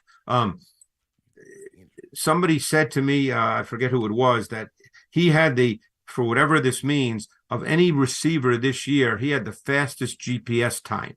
And most people are like, Marvin Harrison did? Because you don't see him that way because he's just so fluid. It looks easy when he moves. So they're different kinds of players. So I can understand some liking Neighbors more. I could understand some liking Harrison more. I like Harrison a little bit more, but it's not like one's a 10 and one's a 7. Yeah, okay. All right, they're both 10s. Yeah, they're both really 10s. It's just, they're different. That's why it's so hard to make lists for me because, guys are different. God, could you imagine the Titans with Calvin Ridley, DeAndre Hopkins, Treylon Burks? You got NWI just hanging out back there, and add Marvin Harrison Jr. Yeah, what happens if they pick 7th, right? Yeah. What happens if Marvin Harrison is sitting there? I mean, obviously, everybody can say they need offensive linemen, which of course they do. No one would argue that. But if Marvin Harrison is sitting there at 7, you have to take him. I think you got to take him. See, even Cosell says, and Cosell, we just had this conversation with our listeners yesterday because that came up because there's talk that Neighbors is going to go earlier and, maybe Marvin Harrison Jr. will be there. And I have been I have a note at my desk that says, O-line, left tackle, no matter what. Personally, I think that if Neighbors is there, I would take him too. Yeah. Because think of a few years back when it was between the Bengals had both Jamar Chase and Penei Sewell both sitting there, and they took Jamar Chase. I mean, look, we know Now, their offensive line was better than the Titans was last year, though. The Bengals were that year. And we know their O-line is bad, but, you got to take the player. I mean, to me, if either one of those guys is there at 7, and that could well be the case, I personally would be taking one of those guys. That doesn't make me right, by the way, but that's, I would, of course, we'll never know if anybody's right or wrong until it all plays out, but that's right. what I would do. Because those guys are going to be special receivers in the league. Best available. I like it. Yeah.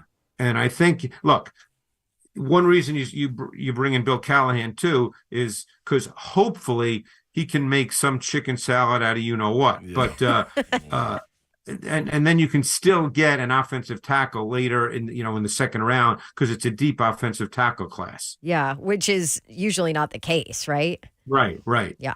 Okay. Awesome. God, good stuff today, Cosell. We appreciate you. Appreciate you. I appreciate it, guys. Thanks so much. All right, there he is, Greg Cosell, NFL Films best film evaluator in the business. Always love having him on every week. So, Slay, have you changed? What up, Mayor? Hey, what's up? Have you changed your opinion? If Malik Neighbors or Marvin Harrison Jr. is there at 7, do you go that over left tackle? I got to sleep on it.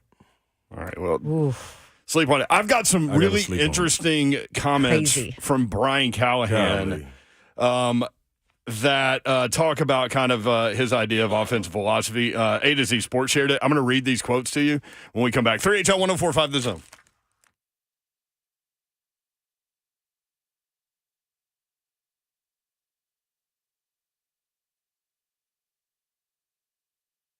Twitch, please. You knew that was coming. Hey, I want to tell you about Pella Windows and Doors of Nashville. I know it is not like the most exciting thing to do for your home to get new windows and doors, but sometimes you have to replace those things. And I know because I had to replace my windows and doors in my rental property, and I had to replace some of my windows in my home as well. And I'm about to have to do some of my doors. But Pella Windows and Doors of Nashville is where you need to go. I did all the research for you. I went through a million different companies, and they were the ones that I loved the most, and plenty of homeowners in Nashville love them the most. Homeowners rated Pella as the leading window brand in Nashville. Number 1 for highest quality, number 1 for craftsmanship, all of this based on a 2022 survey of leading window brands among homeowners. And Pella Windows also rated number 1 by Nashville homeowners as the window brand that pays attention to detail, that stands behind their products, and for the highest craftsmanship. I can agree. They're the best, and they have the best deal going on too. 50% off qualifying installations and no money down, no interest, no payments for 12 months. Call them 615-249-1910 or schedule your free consultation online and check out that special. That's Pella Windows and Doors of Nashville at PellaNashville.com. Go up to Dodge Chrysler Jeep Ram. That's where you need to go to get that next new vehicle, whether you're looking for a new car, truck, SUV, or Jeep, maybe pre-owned. You want to go that direction? You certainly can. Daniel Gupton and his crew ready to help you out. They just need to know what you are looking for. No pressure at all from them. They want you in the vehicle that's right for you, and that's what will happen when you go see my friends at Gupton Dodge Chrysler Jeep Ram. 3450 Tom Austin Highway in beautiful Springfield, Tennessee. Just 30 minutes from downtown Nashville. Best vehicle buying experience you will have ever had. Again, 3450 Tom Austin Highway, 30 minutes from downtown Nashville. Check them out online at GuptonMotors.com is the website. You can get all the dealership information there. All of the inventory is there as well. Again, GuptonMotors.com. 24 West, exit 35 is about 9 miles outside the city. Then a straight shot to the best vehicle buying experience you've ever had. Gupton Dodge Chrysler Jeep Ram, 3450 Tom Austin Highway, 30 minutes from downtown Nashville. That's Gupton Dodge Chrysler Jeep Ram.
3HL 1045 The Zone. Brent Doherty, Don Davenport, Rod Slay with you. What's up? Do you think that Neighbors or Marvin Harrison Jr. are really going to be there at 7? If either one of them are there at 7, I'm biting. Listen, that's why I'm glad I wouldn't be in the war room, because I'd go off emotion. Yeah, me too. Because I'm not expecting them to be there. So if they were there, I'd be like, oh no, hey, call such and such, call what's his name, and Call what's his name? Man, dude, Call such and such and what's his name? You feel me? I do feel you. Man, hey man, I was just sitting here smiling when Cosell said that. That's You right loved up your it. You alley. you walked in right at the right time to hear it. So Brian Callahan said this, and A to Z Sports put this back out there, but it's an interesting read. Listen, and we may have to bring it back up in the 5. I don't know. But this is what he said. I have to be careful with it because he's Joe Burrow, so unique that I don't want to just say we can replicate this, said Callahan. So that's been my challenge. Here are all the things that I love, but some of it's like, man, as we watch cut-ups from the last couple of years trying to teach parts of the system that we have in Tennessee, it's like, God, Jamar Chase is really good. And so is Joe Burrow. It's hard to say, yes, we're going to do this, but I think there is a core concept family that Joe was really good at, and I think it's kind of general passing game philosophy that I think is very applicable to a lot of quarterbacks. He said, and we at Cincinnati probably dropped back more than a lot of teams did, partly because of Joe, and our strength was our receivers. But a lot of our drop back game is quick. It's timing based. It's got the ability to protect the quarterback in that regard. What are you doing? I just praised the Lord. Yeah. Praise. But I mean, this is him talking about with a bad offensive line, you can still do it. And that's right? what we kept on asking last year in the middle of the year. Like, why won't you scheme something to protect your quarterback? So back to it real quick. There's just a few more lines. But a lot of our drop back game is quick. It's timing based. It's got the ability to protect the quarterback in that regard. And obviously we played with some offensive lines that were not top tier talent. So we had to find ways around that too. So that part of it was really a good learning experience. For me, it was learning how to manage the defense we had to play against when we had less talent up front than the defensive fronts we were playing against. So how do we scheme around that? That's probably been the most important thing I've learned, how to manage that part of the offense. Wow. Thought that was really interesting stuff. Definitely applicable to It what they're going to have to try to do at Tennessee. Do you know what makes me feel really good, though? Is him noticing and publicly saying it. I know that Joe Burrow and Jamar Chase are special. I know that you can't just say, we're going to replicate this because you might not have that quarterback. But he feels good enough about Will Levis to say the core system is going to work. Yeah. Yeah.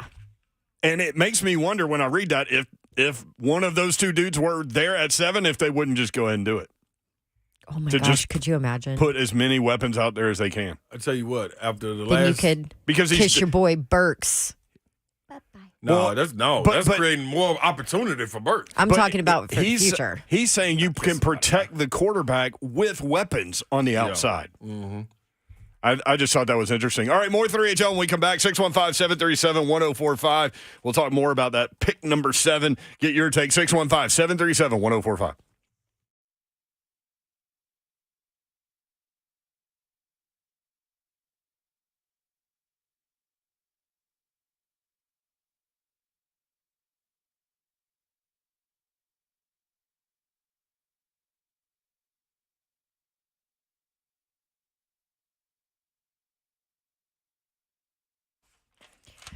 All right. Have you experienced hair loss and you have tried everything, but you're still suffering from it? Both men and women are affected by it. I was sitting in church on Sunday and I sit in the back all the time, looking to the front of me, and I saw all these heads that have bald spots. Oh, no question about it. And people look in the mirror and they see it, they notice it, but they put it off and they think, oh, man, I'll deal with this later. It's so easy. All you got to do is check out HPIHairPartners.com. Hit that website. There's a 45-minute just session of they've got a magnifying camera and all these things. It's a cool thing. It's easy, and you can do it, and they can love on your hair follicles. Yes, that's what they say. They have trichologists there and a team of hair specialists that will identify the cause of your hair loss. So I went for my consult last week, and the cause of my hair loss was pregnancy and COVID. That is when I started to lose my hair up front for my head. So we put together a plan. They showed me with the camera exactly where my hair loss was happening, and it is amazing how they have all these natural treatments, scalp stuff, and then advanced treatment options for anybody. Oh, and by the way, I ran into somebody who travels all the way from Knoxville to go to HPI Hair Partners. That's how good they are. Just schedule your consultation. You can see if it's for you. 615-662-8722. They're in Maryland Farms. Go online, hpihairpartners.com.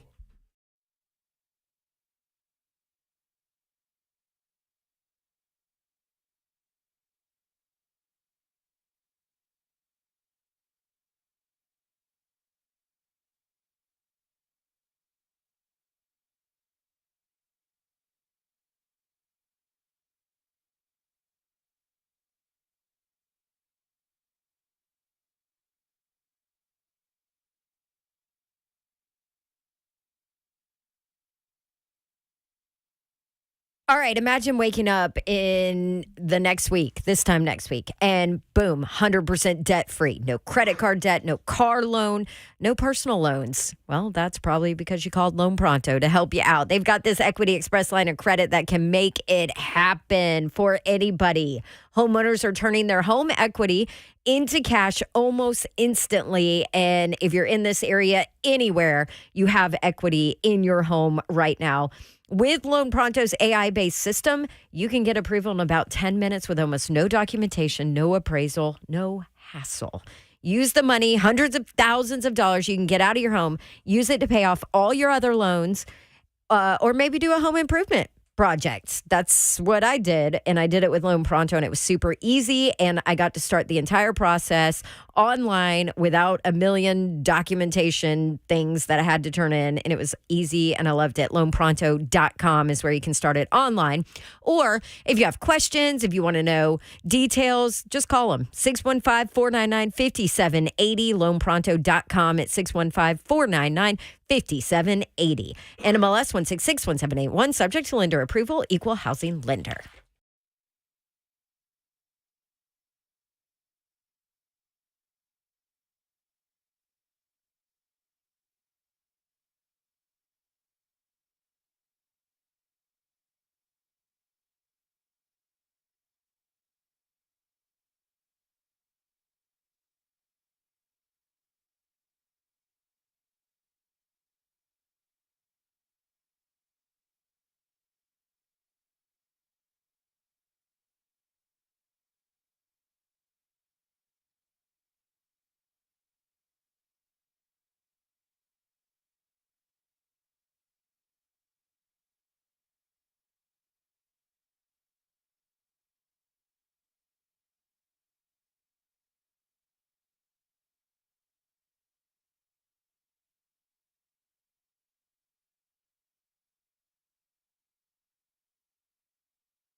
And we are 1 hour away from that starting right here on 104.5 The Zone, as it starts at 6 after 3HL, and Clemson and Arizona will be first up after that. And during that as well, there'll be live cut-ins to San Diego State and UConn, Alabama UNC, and Illinois and Iowa State to wrap up tonight's coverage courtesy of Westwood One, which is brought to you by Old South Properties and Farm Bureau Health Plans. Also tonight, late puck drop as the Preds are in Phoenix, taking on the Coyotes. 9 p.m. is when that's going to drop on Bally Sports, where we can see if the Preds can make that 18-game point streak turn into a 19-game point streak. For all your foundation repair and waterproofing needs, you need to visit USSTN.com. Breaking news at once on your home for the Vols, the flagship station for your Tennessee Titans, as well as home to 3HL. This is 104.5 The Zone.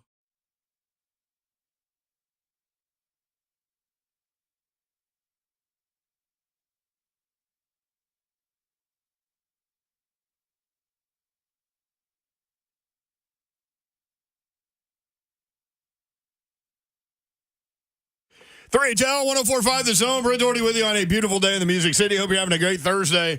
Sweet 16 Thursday is here, y'all. So enough. Gonna camp out, watch two games, put two TVs up. Clemson, Arizona. Clemson got a low-key chance at this? Small low-key chance. We did. We talked about it. Yeah. Very small low-key chance, though. You okay over there? No, it's brisket. We just downed some Dog.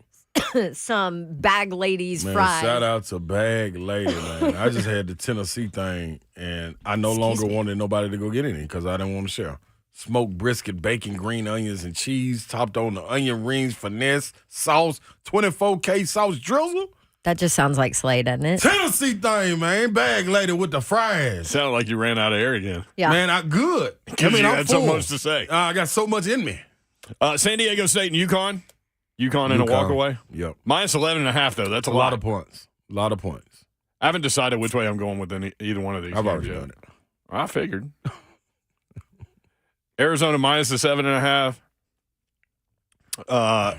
San Diego State plus the 11.5. Nah, I ain't playing with them. The other way? I ain't playing with the them. other way on both of them? I'm going money line. I'm scared of them. I'm scared of them big old spreads, man. Oh, so you're going to parlay UConn and Arizona. Yep.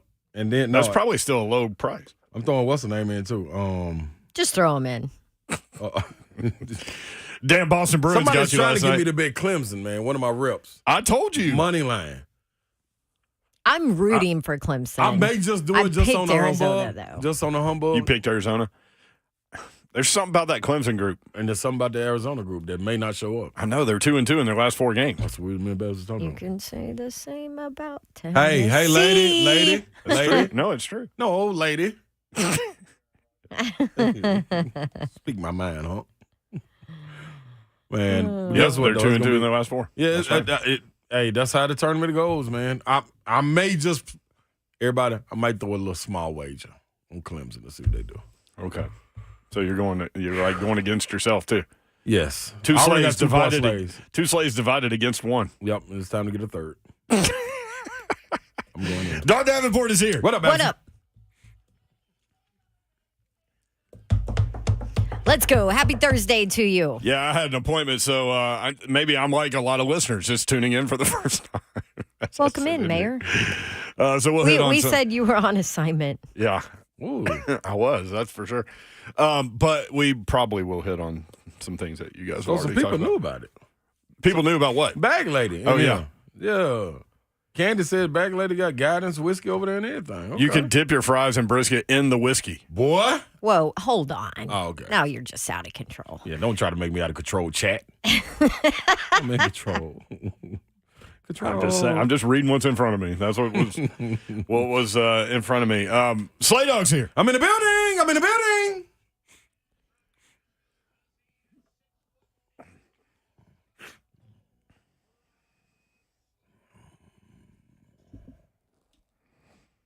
Sounds good.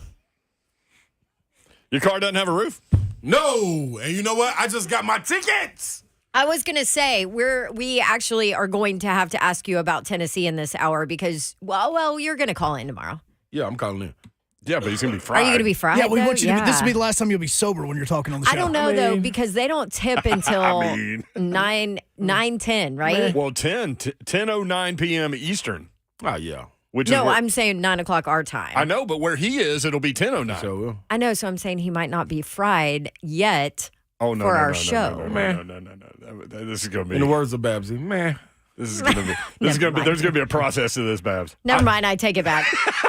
I know This is one going to be a thing. disaster, dog. That's what we're trying to tell you. Gotcha. I'll be on row 1 this Row time. 1. Put me on row 1. Oh. They put you on.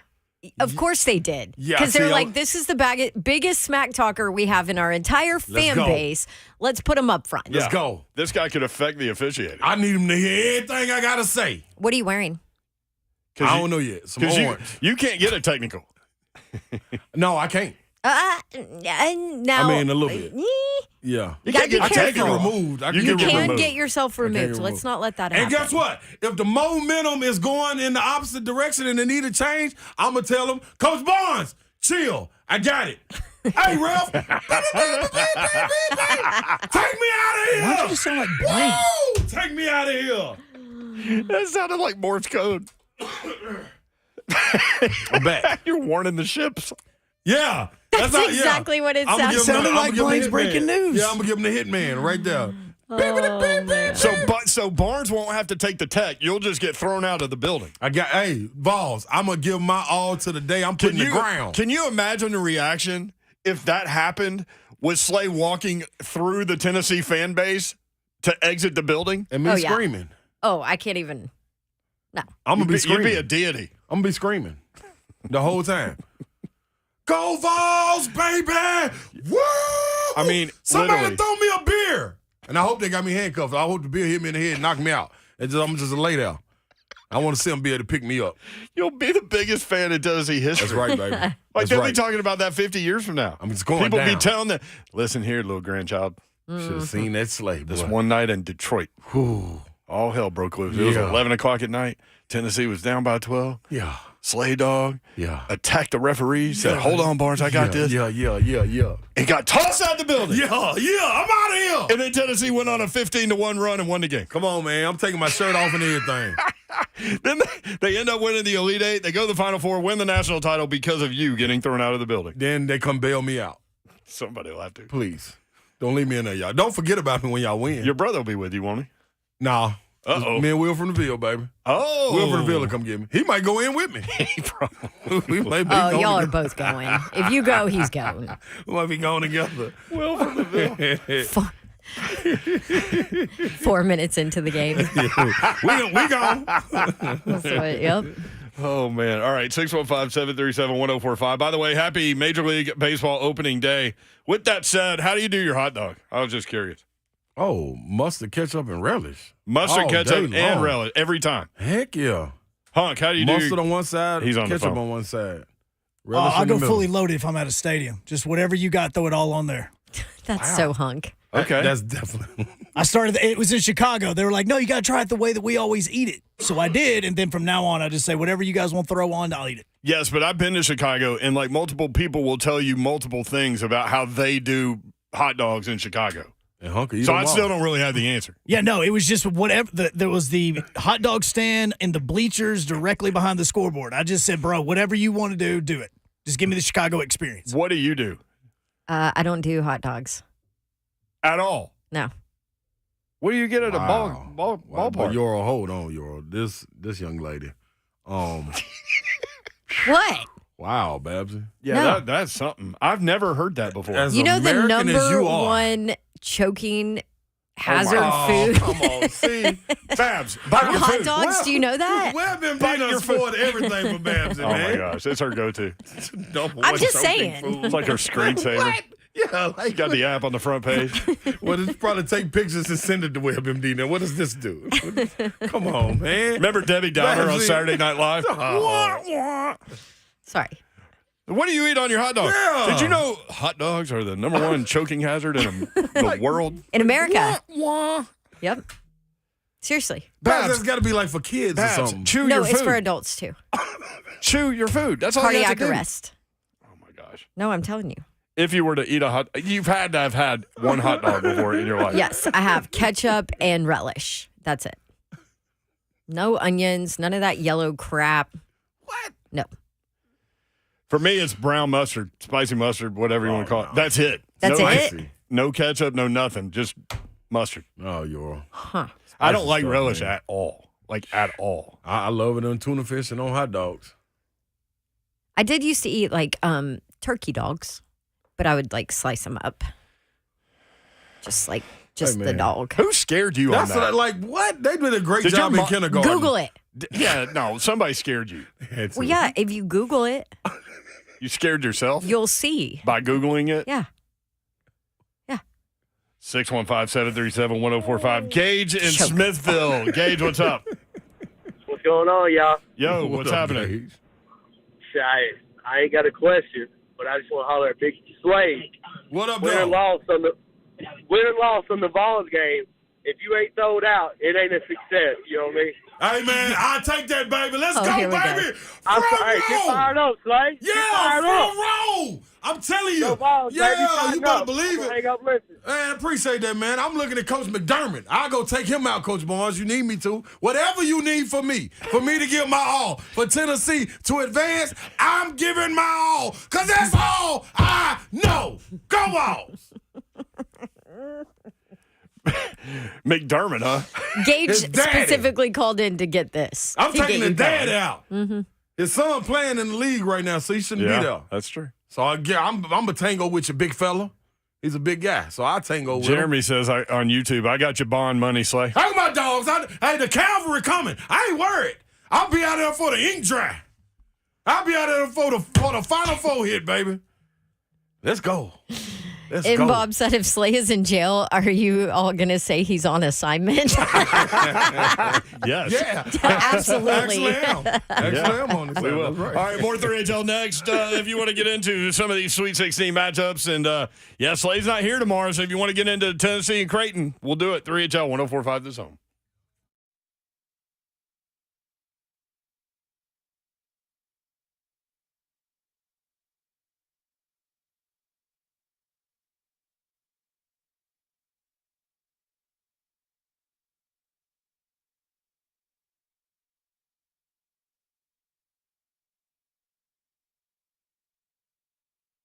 Your home for all things trucks is Two Rivers Ford.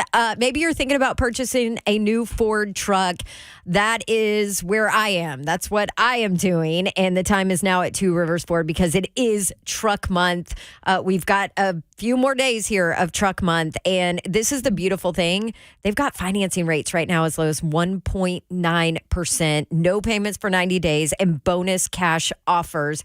And I'll go ahead and tell you what a difference that makes when you're looking at car payments and what you're going to end up paying for a truck. All of this is on top of the Two Rivers Ford low price because they always sell below MSRP. In fact, way below MSRP. And here's the other beautiful thing about Two Rivers Ford. No pressure. They have a non-commissioned sales team. You're just interested in test driving, not ready to purchase yet. That's not a problem. And I can tell you that is absolutely 100% true because I just test drove about 10 vehicles this morning out on the lot at Mount Juliet. No pressure at all. You can even call them and schedule a test drive at your house. They brought me a truck to test drive. They'll do the same for you. There's a reason Two Rivers Ford has been a landmark local business in our community for over 40 years. And also, they're one of the top Ford dealers in the entire nation. Call them. Get in on Truck Month. Two Rivers Ford, the South's most trusted Ford dealer.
3HL 104.5 The Zone. What up?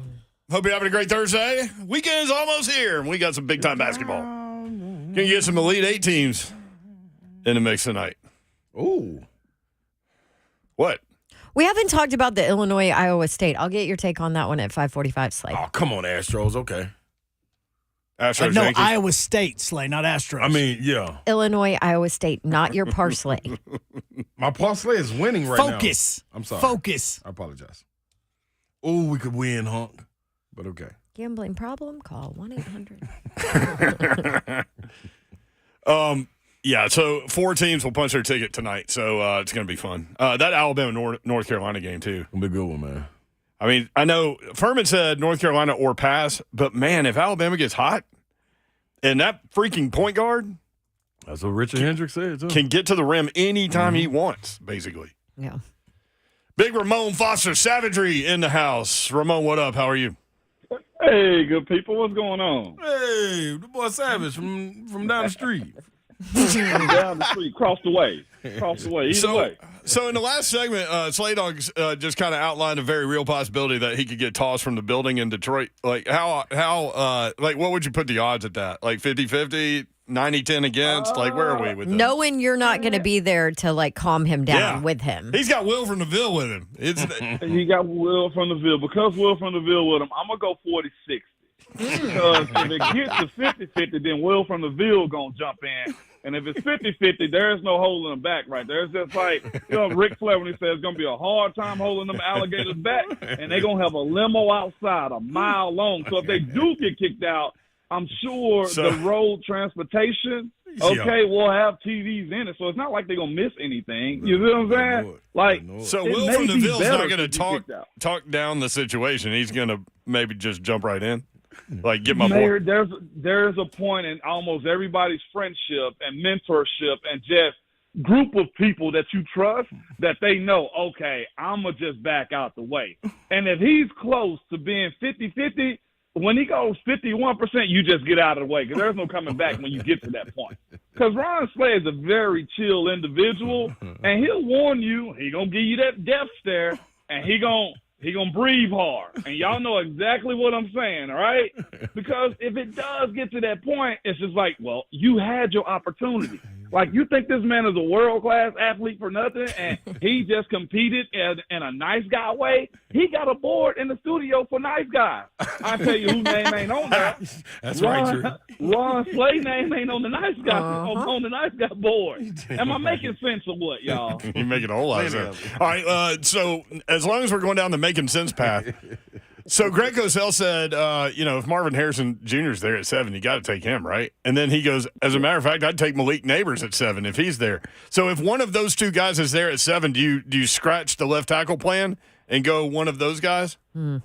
They say you never draft them from a need perspective. You go best available, unless it's just the most obvious take. Like last year, Peter Skoronski was the most obvious get at number 11, right? Mm-hmm. But if you got, we're talking about 2-3 different situations. I'm going to throw a third guy in there, fourth guy, I guess, at this point. All right. If you throw in Marvin Harrison Jr., Malik Neighbors, and Joe Alt, and I'm going to also throw in Dallas Turner, too, because that's been my guy that I've been high on as far as saying, hey, look, it's okay to strengthen up the defense this year also. Because if we're looking at what you're asking this team to do, somebody's got to be your strong suit. And I think if you add a defensive player, okay, and don't come at me because y'all don't go with the people that make mock drafts, all right? They can be wrong, I can be wrong, or right also. I say this. If you're telling me you got a good secondary now on paper, if you got a linebacker that you believe is a thumper and you're going to find another coverage guy, and you got Harold, you got Arden, and you got Jeff, okay, and then you also got Sebastian Joseph Day as of late. I think that group is needing one more piece. And the only reason I say this on the defensive side is because, Arden is a get to the quarterback specialist. Every down, I don't know. How I feel about Dallas Turner is he going to instantly give you something because the AFC South is in a position to where every team has a quarterback, and the best way to win is to get after the quarterback. I think team protection can be supplemented by play calling, by blocking. If we feel as good about Brian Callahan as we do about him at the higher, on how his play calling and what they've done in Cincinnati, then I say, okay, we can pass on that if those 4 best available are there. Number 1 on my board, since you threw him in there, would have to be Marvin Harrison Jr., though. So, yes, me even being an offensive lineman would say, if Marvin Harrison Jr. is there, you take him.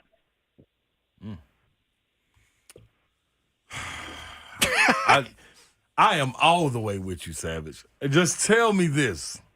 Okay. And you know, I'm going to forever tell you, my word ain't law. I love the blood sport of talking trash in sports, okay? Just because I played don't mean I'm right. Yeah. Savage, there be sometimes I think we have conversations, I was like, I think I got Savage right there, okay? But, so bring it is what I'm telling you. No. But this is coming from an offensive lineman. Yeah, without question. So my whole thing is, okay, you heard and I only take this with a grain of salt with what Harbaugh came out talking about, as far as the offensive line goes and things of that nature. That was such a good piece of audio yesterday. That was good. So I did you hear it, Savage? What Harbaugh said? Okay, all right. So I was how important is it though, man? And what can you build from having that O-line group as far as the rest of the offense goes? Because we heard Callahan speak about getting guys and scheming to protect your quarterback, getting it to weapons, getting it out quick. You can scheme around that. But what if you don't have to scheme around that? And what does that O-line mean? The O-line means a lot. Again, you're all the good teams in the NFL have good offensive linemen. The ones that have made it to the Super Bowl got good offensive linemen. There is one trendy trait I think that is apparent, and that's one offensive lineman.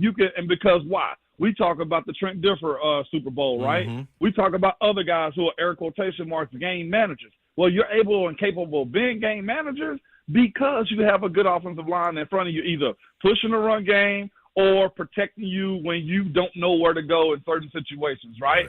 I got no problem, and I love the fact that Harbaugh say this. I will say this about Harbaugh's situation, too. I think it's a little bit of smoke and screens with him because they got a left tackle in Rashawn Slater. They got a right tackle that's still under contract and can't be cut till after this year anyway. So him saying the conversation about offensive lineman to me means either they're going to try to trade their right tackle, right, and put Joe Alt at right tackle. And he has been a lifetime left tackle all his life, from my understanding, as when he switched from tight end to tackle. That to me makes no sense to move him over on the right side. I see better situations where you have an athlete playing right tackle that you know he's an athlete, you can move over to the left side. Joe Alt is a left tackle, period. Wow. Don't even say anything else behind that to me. That's my personal opinion. Why would you make him do something else? You know what I'm saying? Yeah. So when it comes down to what Harbaugh is saying also, I think they need wide receivers more than anything. I think the conversation that he had about if you need one, you go get one, or if there's a really good one, you go get them. I 100% trust and believe that. But I think this group here in Nashville, what Rand Carthon has done and the front office has allowed him to spend. Miss Amy, we can never say they never spend again, okay? Yeah. Mm-hmm. This is what I see from this group. They've set themselves up enough to where you can surround Will Levis either with another weapon or defense with another defensive rush. I am on that boat. This group needs one more rusher off the edge because, again, when it comes down to Big Jeff's effectiveness to me and even Sebastian Joseph Day, it's only so many reps that they can play. You have to have some X-factor guys over there. And I think this may be the best moment in which this group's able to get an X-factor guy if, again, Marvin Harrison Jr. is gone or Malik Neighbors too. I'm thinking defense, especially if Joe Alt's gone. I'm very pro-Alt, but I will make a strong case for Dallas Turner because defenses win championships. This defense was strong last year. And I think it can be even better this year if you can get after the quarterback. Again, this group only had 6 interceptions and probably one of the lower amounts throughout the course of the season as far as sacks go. Mm-hmm. I'm a firm believer that you build it up. And what Harbaugh was saying was 100% fact. Good teams have a good offensive line. But here's the other part of it, too. You can still, in this year's draft, get a very solid left tackle. There are so many guys in the NFL right now that aren't first-rounders that are starting in this league that are really good left tackles also. Right. You don't have to be a first-rounder to do it. There's a million different ways to skin a cat is what they teach us. Mm-hmm. For those that didn't see it, Jim Harbaugh talked about the offensive line being the only position in football that doesn't need any other position to identify success. And I thought that was an interesting way to look at that. And he also said every other position needs the offensive line to perform to have success, like wide receivers, quarterbacks, running backs, tight ends. So for those that didn't see, that's what we were talking about there. So to that point, though, Mayor, right? Like, the offensive line makes sense, and we're talking about needing somebody else. If they did go wide receiver, right, then you got to hope and pray that Will Levis can actually throw the ball to him. Screw the protection. And then also, if you go get a wide receiver, because Will Boland and I had this conversation yesterday. We were going back and forth on this also. Like, if you go get a wide receiver, and I know everybody's gushing over right now Malik Neighbors and the pro day that he had yesterday, but you also got Calvin Ridley, who's been documented numerous times. I think it's a great thing. He's supposed to say this: I want the ball. Any way you can give me the ball. So you know he wants it, and you know D-Hop deserves it. And then you also got tight ends that you believe in, and you also got Slayland Burks, okay? That's right. You also have him, right? So I get planning for the future in these situations, but how is Malik Neighbors going to help you this year directly with such a high pick at number 7? Again, I go DN or edge or rush or tackle. Those are my two strong conversations right there, unless Marvin Harrison Jr. is there. I think certain people move down the totem pole if you draft Marvin Harrison Jr. But not Malik Neighbors. Malik Neighbors you would let ride. Yeah, I would let ride. Yes, I would let ride. Although I love him. And guess what? Here's the tricky thing about all of this. At where they're picking at 7, or even if they move back at 11, the prospects are so good that I don't think you can be wrong on any one of them. Only thing that you're going to be wrong on is a group of your fan base that say we shoulda. Yeah. Each one of these guys on tape right now, I don't think you question. There's more questions about the quarterbacks other than it is the skill guys or the offensive lineman or defensive lineman. I question J.J. McCarthy more. I question even Jaden Daniels more or Caleb Williams more than I do Marvin Harrison Jr., Malik Neighbors, Dallas Turner, and Joe Alt. Is that how y'all feel about it too? Yeah. So if you're picking a non-quarterback, I don't see a miss just now. Oh, I can dig that. Big Savagery, Ramone Foster with us on 3HL. All right, I'm going to go over to basketball. Tennessee Creighton for the Elite Eight. How do you break this one down? Tennessee, a 2.5-point favorite. For those that don't know, Creighton gets most of their points from the three-point line, beyond the three-point line. Analytically, they are way down the like 257 in terms of 2-point scoring. They move their feet well like Tennessee on defense to stay in front of their opponent and not foul very much. What pretty clean team. What do you think about it? I think the bigs. I think being able to go to Jonas Adu, and I say also letting Tobe get physical, I think is going to play a huge part with them because if they can score in the paint, right? If they can score in the paint, if they can be a group that can command the rebounds offensively and defensively, then you got a good shot on those long rebounds. You got a real good shot on those long rebounds and also controlling the pace of the game as far as the way they can foul you too, because that's the other thing. If the referees allow them to be physical, and they're able to make their shots and also finish at the bucket, too. That's been the other thing I think that's been polarizing with the bigs in this March Madness series. That, to me, has been huge. I trust the defense, Mayor. I trust the identity that this group will step up. I think we're looking for – I said it on the show the other day. It's two guys that I need work from, and that's Dalton Connect getting open. Those double teams have been eating him up, and either they got to scheme him up or he got to work just as hard as Zakai, right? I look at Dalton Connect being a guy, and I need Josiah to be a dude on the spot up in defense. Those two dudes are the ones I say have to be the most impactful for me, along with the bigs in the paint. Zakai, I don't worry about him in his situations. Give me, again, Josiah Jordan-James hitting the open shot or the two when he needs to, and Dalton having the ability to get in. And on top of that, the defense traveling. It has to travel against those guys. A hand up in their face, run them into the dirt. I think we can run up and down the court with Creighton. It's a matter of, again, long rebounds, no second shots, and the bigs dominating the boards offensively and defensively. Great analysis all the way around. Ramone Foster from Ramon, Kayla, and Will, 6 to 10 weekday mornings on 104.5 The Zone. Good stuff, Ramon. No doubt, man. Hey, y'all keep crushing. Y'all had one of the best calls yesterday, man. We played it this morning on our show. Did you? That guy is hilarious. Ryan. Ryan, oh Yes. my gosh, that guy, and you know what?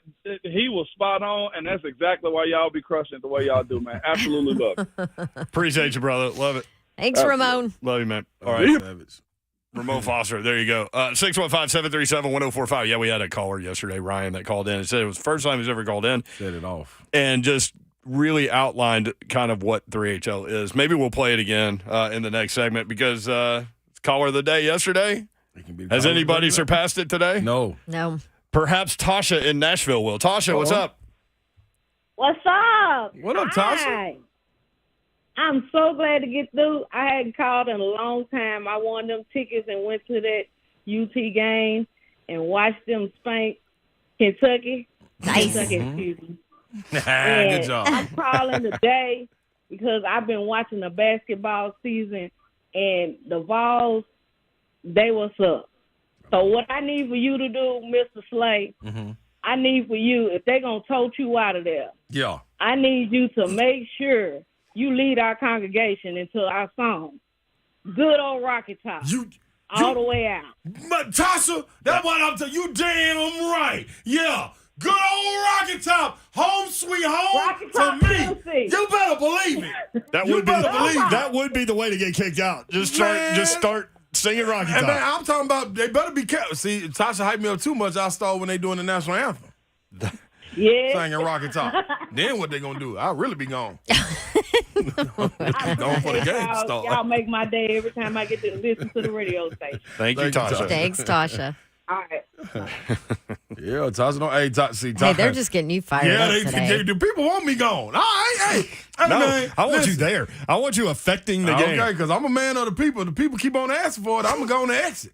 I'm gonna walk in and walk out. Let them know I was here. That'll be the greatest fan base element ever in Tennessee fandom history. If that goes down that way. It'd be so good. Can you imagine the crowd reaction as you're walking out in cuffs?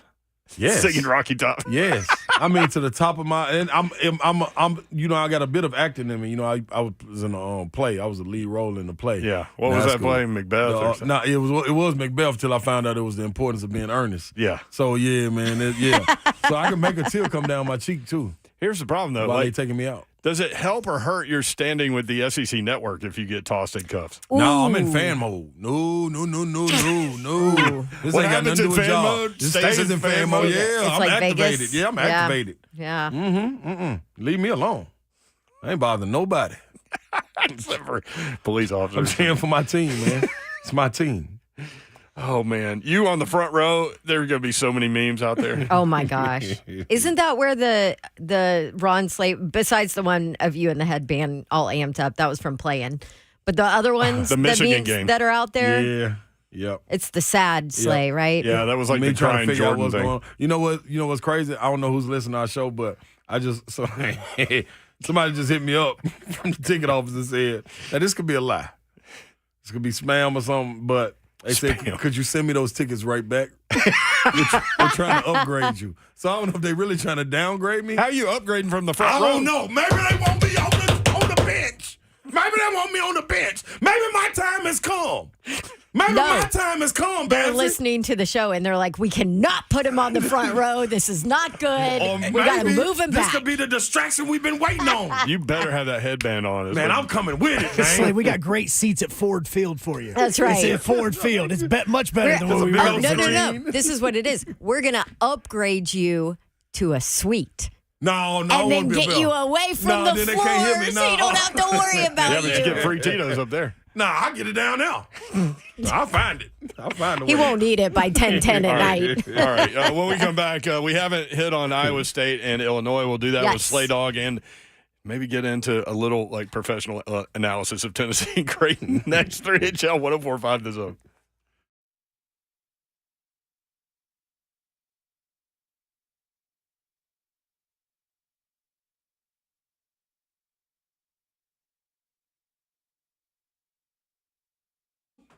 What's Mickey talking about gangster stuff? That's Interesting.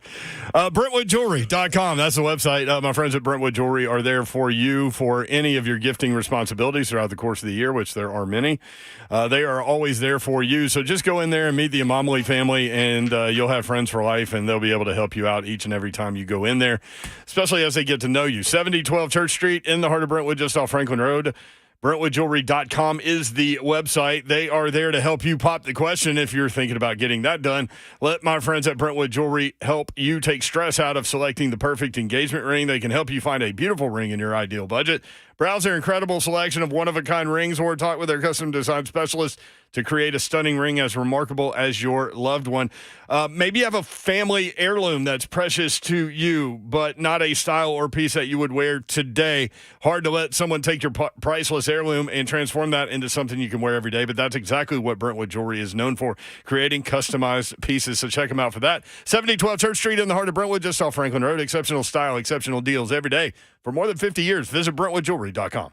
What is happening, good people? You are online. Who you need to be online with, though? Cove Generators, so your power can stay online. They are always going to have you covered anytime your power goes off the grid. Your home is automatically protected with Cove Generators. All they got to do is hook up the Generac Home Standby Generator. You can get Generator Dave to fill you in on all of that. The Cove Generators, the expert on everything generators. That's what Generator Dave is. That's what the association is. Not just a salesman, but a lifetime partner, Babsy. Yes, and they told us about how they monitor all of the generators that they've put in, right, or your generator, if they do maintenance on it, to make sure that everything is working properly prior to storms rolling in. And you know it's coming spring here in Middle Tennessee. Those storms are going to roll in. So get an estimate on your Generac Home Standby Generator from Cove Generators and never lose power again. Let Cove Generators help you. Visit covegenerators.com or call them at 931-559-3311. These generators are seamlessly integrated into your home. They're super quiet and they will protect your family. covegenerators.com. Stay connected through it all.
3HL 104.5 The Zone. You can watch the show live, YouTube, Facebook Live, and Twitch.